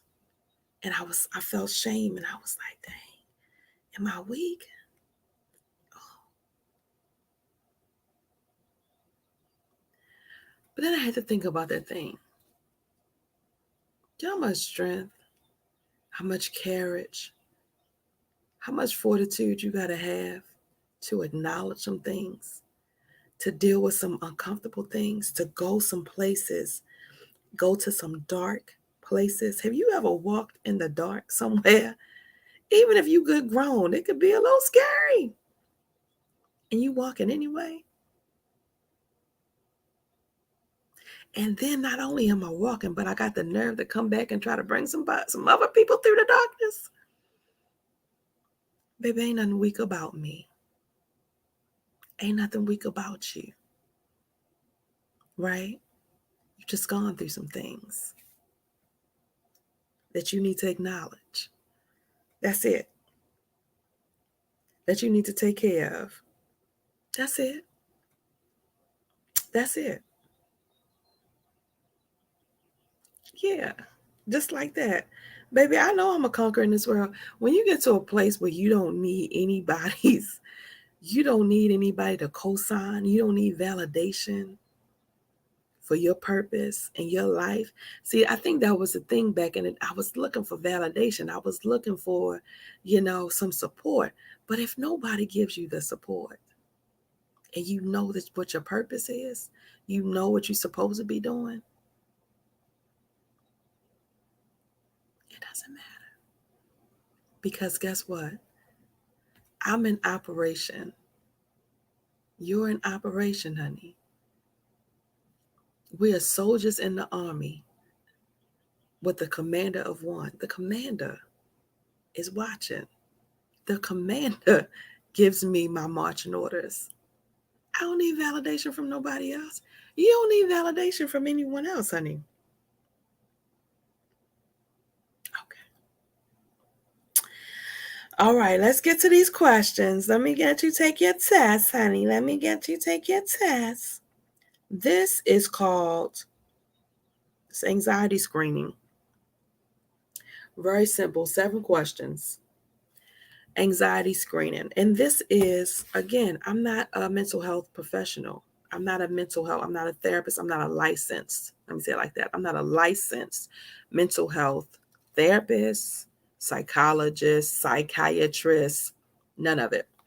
But what I am is I'm very passionate about educating people on their mental health, for people to know where they are. Because if you don't know where you are, how can you fix it? How can you treat it? If you don't know that something is going on, you don't know something is quote unquote wrong. Not that anything is wrong with you, but if something is wrong, right, quote unquote, how will you fix it?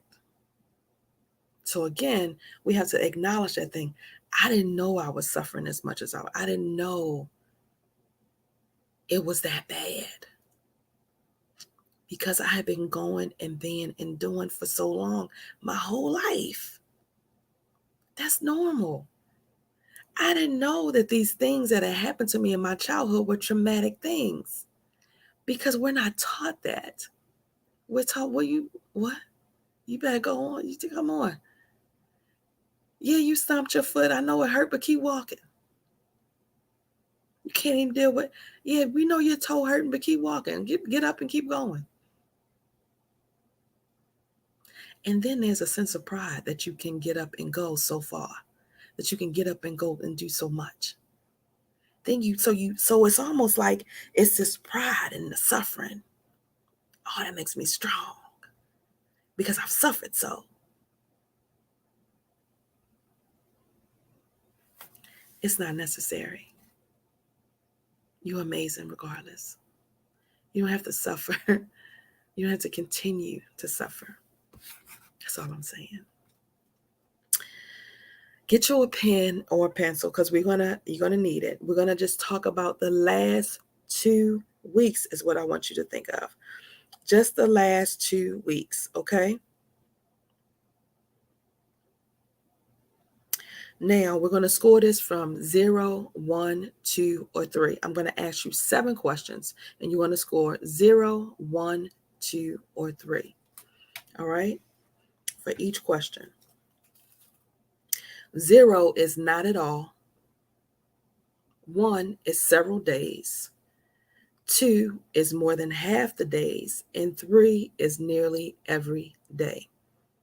Again, we're testing for anxiety. And this is if you have felt this way for the last 2 weeks. Over the last 2 weeks, how often have you been bothered by the following problems?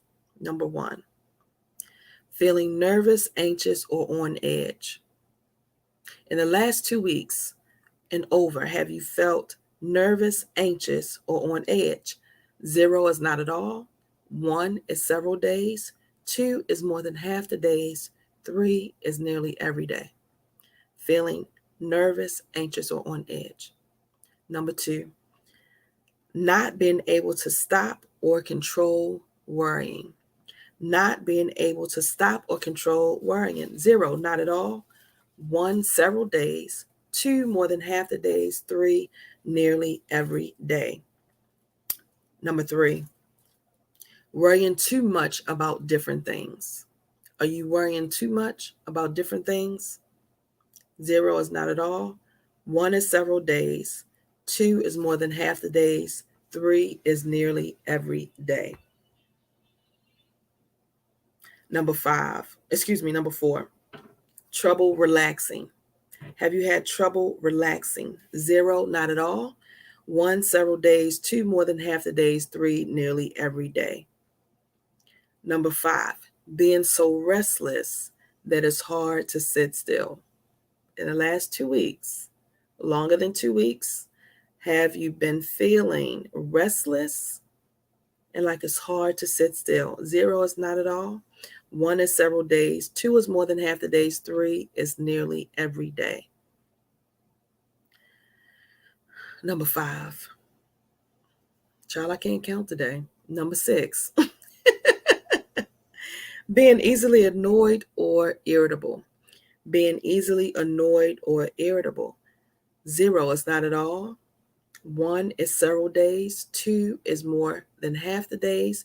3 is nearly every day. My daughter talks about how snappy I was when she was younger. How I would pop her at psh, psh, psh. Stop doing that. Psh, stop doing psh, fussing all the time. Very irritable, right? I could just imagine. I'm in nursing school. I'm worried about the money. I'm worried about how I'm going to pay for stuff. I'm worried about this. I'm worried about that. High anxiety. Did I realize at the time that my anxiety was high? Not at all. Did I realize at the time that I was snapping at my daughter for every little tiny thing in her mind she felt like? Not at all. But as a result of that, today, in her adult age, I had to go back and apologize to her because now she was like joking about it, comparing herself and how I am with the baby girl to this girl, to her, and how I'm more patient because I don't have those same worries and stresses that I had when I had her as a child, newly divorced, going to school, trying to provide. All the foundation is laying on me. All the foundation is laying on you. Don't beat yourself up. What I'm saying to you, give yourself some grace. I did have to call my daughter and have a conversation with her. I had to apologize for some things that I said and I did to her when she was younger because I wasn't in a good space. That's okay. Give yourself some grace in the midst of the crazy, in the midst of all of this. Don't go into that dark place. This is not about blaming yourself. This is about seeing where you are and getting better. Do you need to go back and have some conversations? I'm sure you do. Do that. Do that. But we're not wallowing, right? We're not wallowing, and we're not holding ourselves hostage to our past. Number 7, feeling afraid as if something awful might happen. Feeling afraid as if something awful might happen. 0 is not at all. 1, not just almost a 1 is several days. 2 is more than half the days. And 3 is nearly every day.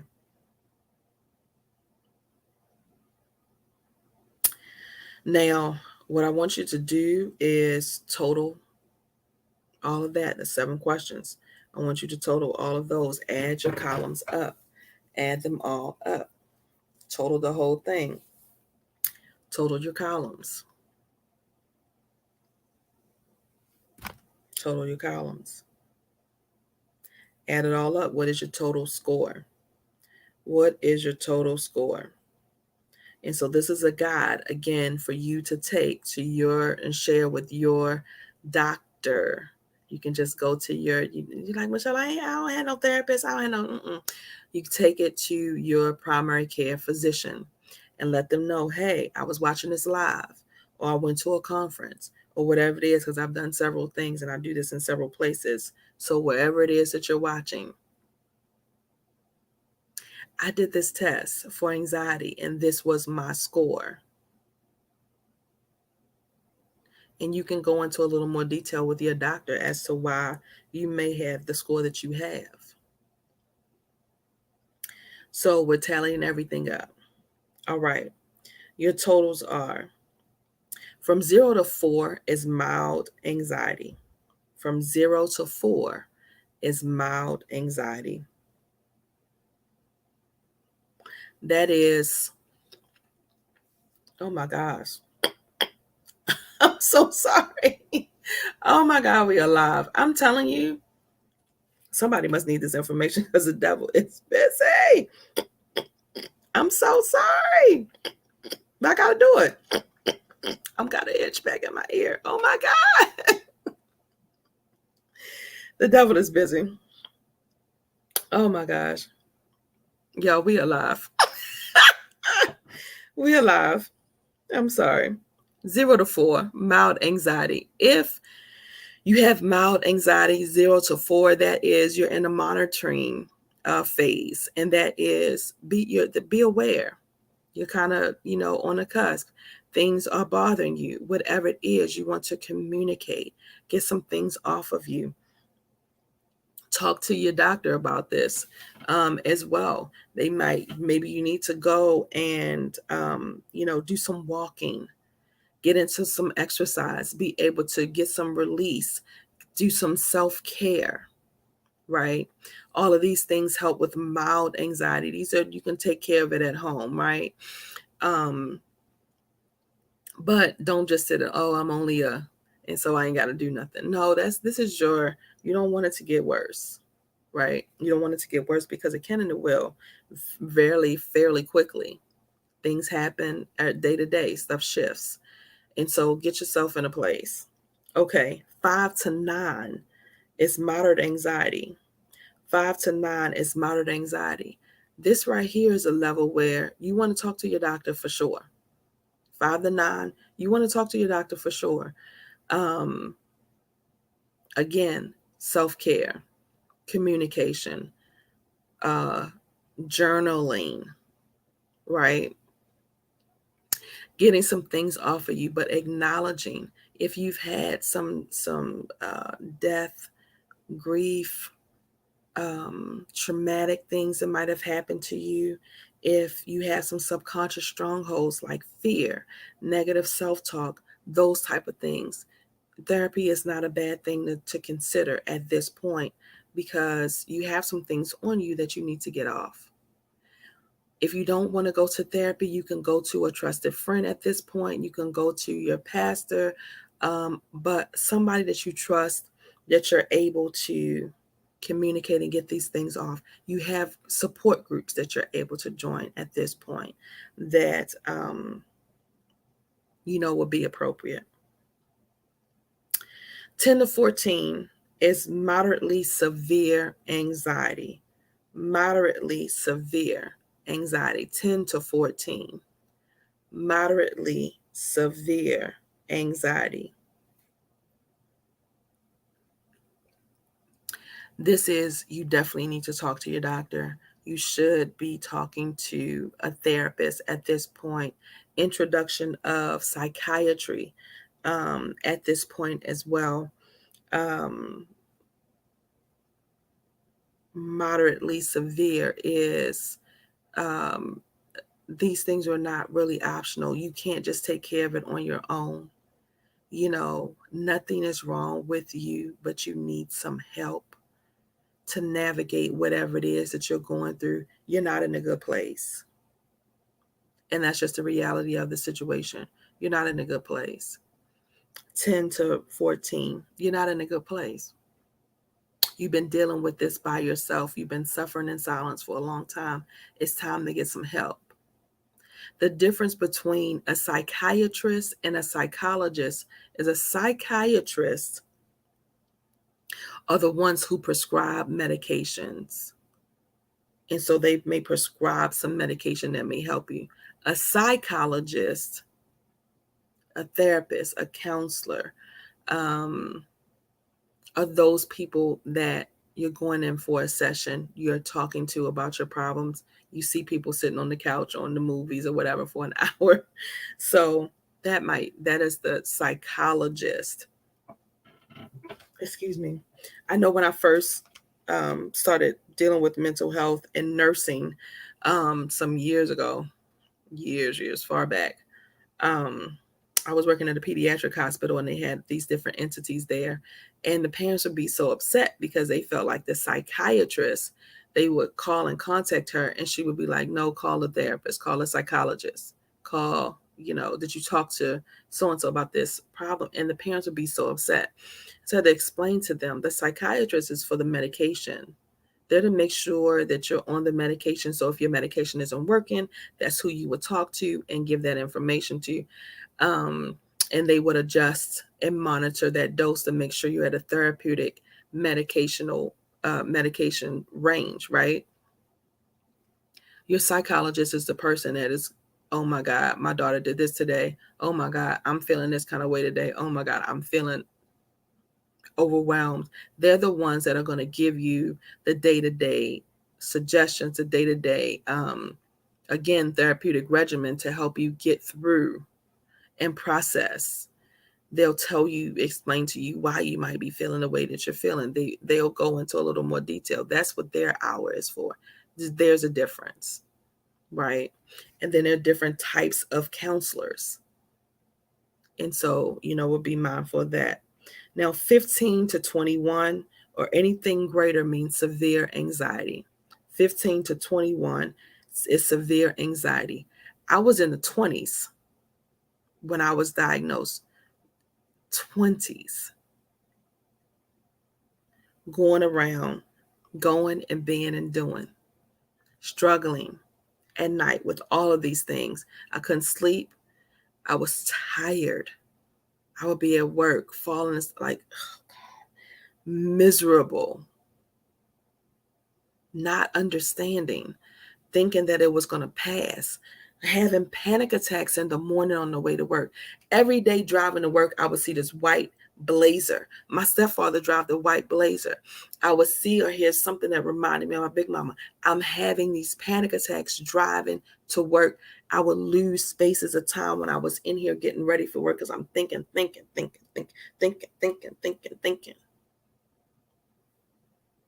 Worrying about all of the stuff, worrying, just thinking.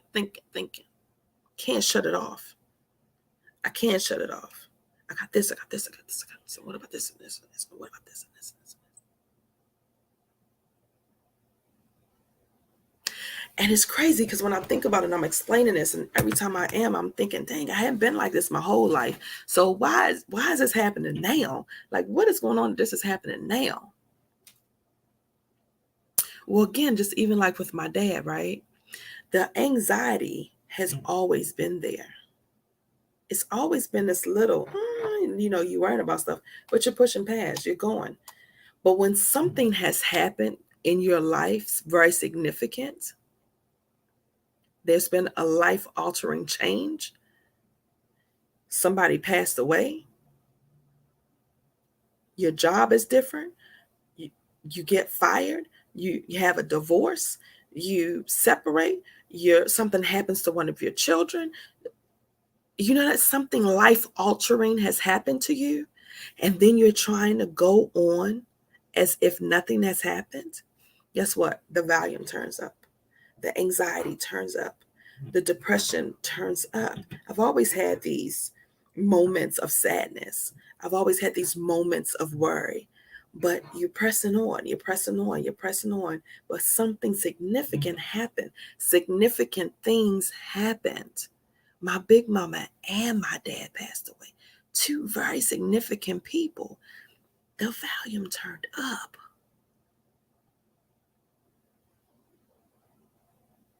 And I was going through trying to act like two significant people hadn't passed in my life. Yeah, we have people that pass away, but two significant people, your mom, your dad, your sister, your brother, your children, something has happened. You lost your job. I had to go through this adjustment myself. I haven't worked a full-time job since November. I'm 40, at 45 years old, I'm 46 now, but at 45 years old, I'm trying to process, is something wrong with me? What is going on with me? Oh my God, I'm 45 and I've never not had a job. Like,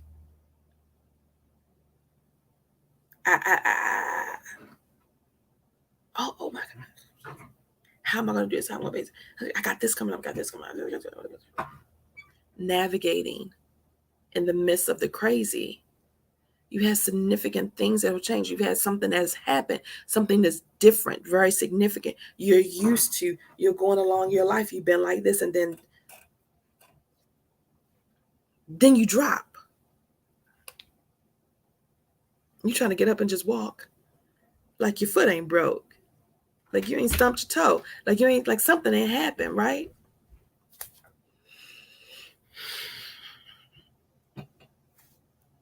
And so again, if these numbers, you're taking this test and these numbers have shown significant anxiety, please stop suffering. It's not a coincidence. God is not a just because God. He does not give us information and bring people to us just because. I don't know when you're going to be watching this. I don't know if it'll be years from now and I'm long gone, but I am going to beg of you and I'm going to let you know the name that God has given me, Michelle D.I., for divine intervention, is because I just noticed as I've gone about life, in the midst of my crazy, God always sent me something. He always sent me someone. He always sent me somebody. He always worked it out. Something. He always sent me a sign. He always sent me a message, be it from people that I knew or people that I didn't know online. It was a divine intervention. And so I pray that this for you today, that you take it in the spirit that is given as a divine intervention in your life and you stop suffering because you don't have to. I know this little nagging subconscious thing in you is this unworthiness sometimes. I got a video on that too. I'm doing a video on that too, unworthiness, right? That's in you because subconsciously we'll suffer because somewhere in there we think that we deserve to suffer because of the decisions we made in our past, because of something that we've done. And so subconsciously, it's not conscious. You don't know that you're doing it. It's not conscious, honey. It's very subconscious. But how do you know? Because when you try to go and do something about it, you sabotage. You self-sabotage. Or you won't do it. Or you'll think about it and think about it. Even though you know it's something that you need. Even though you know it's something that'll benefit your life. Something's holding you back from it. You're suffering. You don't have to. Break those chains today. On this, Juneteenth Monday. Again, we've been free. You've been free. The significance. You've been free. On this Juneteenth Monday. 2 years. You've been free. We enslaved. We held captive mentally by the subconscious things. You've been free, boo. You have the key. You've been free.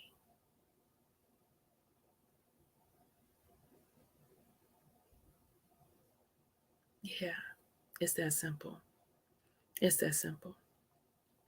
If you need help and resources on any of this, please go to my YouTube channel. I have all of the resources there. Go to my link tree. I have resources listed on there as well. And I pray that you get the help that you need, that you start to see yourself for who you are and whose you are, right? Yeah. God did not bring us here to suffer, honey. He didn't. Yeah. Jesus came so that you may have light, have love, and life abundantly. Yes. Yes. Yes. That's it, and that's all I got for you today. Oh, boy, I'm telling you, honey, when I don't come on to the lives, I try to give you something because I ain't been here. I ain't seen you. In my country voice, I ain't seen you. Your girl is a little city and a little country. It'll come out, all of it comes out all together. It is who I am, who I'm very proud to be, a beautiful blend of the city, Miss Lillian Newkirk and Miss Newkirk Brown, and the country, Mr. Larry Allen, as I honor my father for all of the beautiful things and everything that he has contributed to my life and to others, and to all of the wonderful fathers out there who are doing, being, going, trying. I see you. I thank you. You are appreciated. To my father, I see you. Flaws and all, I see you. I thank you. I appreciate you. I love you. With every being in my body, nothing will ever change it. In my going, in my doing, in my being, I love you. Yes. Thank you, family. Thank you for joining me. I pray that you honor your father, that you can see some good, even in the flaws. I pray that you can acknowledge if you have something going on in your body. I pray that something was said today that helped you. Because for me, honey, it's not about the masses. I'm coming for the one. So if it was one today that was helped, I did my job. And I'm grateful for that. Yes. So it is your girl, Michelle Franklin, wrapping up. Miss Michelle Allen, D.I., honey. Miss Michelle Allen Franklin, Miss Michelle D.I., Mrs. Divine Intervention. Where is my book? Okay. As we close, I would like to close with this thought and prayer. This is 365 days of prayer. It is June the 19th. Let's go and see what God has for us today? What is the message of the day? The message of the day today on June the 19th, it says, led by truth. Guide me in your truth and teach me, for you are God, my Savior, and my hope is in you all day long. I know that's right. That's Psalms 25 and 5. That's the New International Version, y'all. It says, Savior, you are the leader of my life. In you I find the freedom for which my heart so desperately longs. You guide me into truth as I follow you on your pathway of peace. You are my help when I am lost, my confidence when I am undone, and my covering when I am vulnerable. Let my heart find its rest in you again today as you fight for me. Let your wisdom be my advisor as I venture in this life.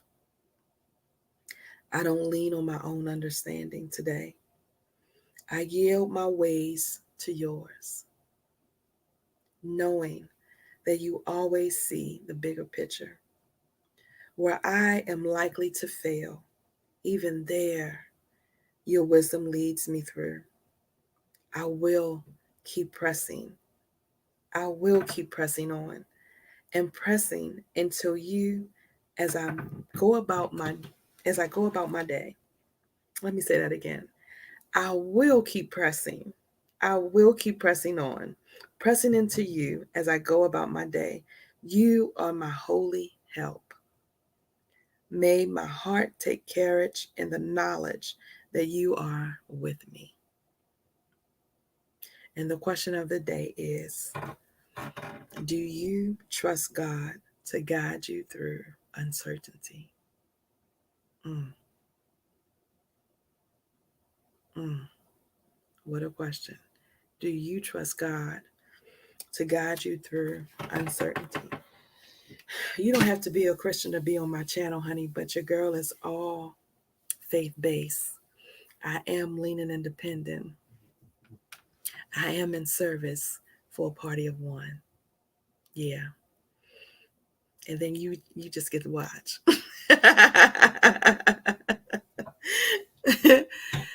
You get to bear witness. Because as I'm talking to you, I'm talking to me. Any and every lesson that I've learned, I just want to share. That is the community builder in me. It's naturally who I am, that I want to share. Because I don't see anything that I've gone through. I don't see any of the crazy. It's just that. God, again, it's not a just because God. Each and everything that we're going through, as you navigate through the anxiety, as you navigate through the crazy, as you navigate through all the pressures, all of the baggage, right? All of the things that we carry, as you navigate through, understand and know that you are loved, that it's not just because somebody out there needs you. And even though they might not say it, somebody out there appreciates you. You are necessary. Again, if you need any resources for anything dealing with your mental health, please, you can call 988 as well for resources. That is the national mental health line now. Instead of dialing 911 for any mental health situation, any mental health thing that you need, 988 is the national number, instead of 911 now, for resources, and they can help you with anything in your area. And for additional resources, please check out my YouTube channel. I have done what I've came to do today.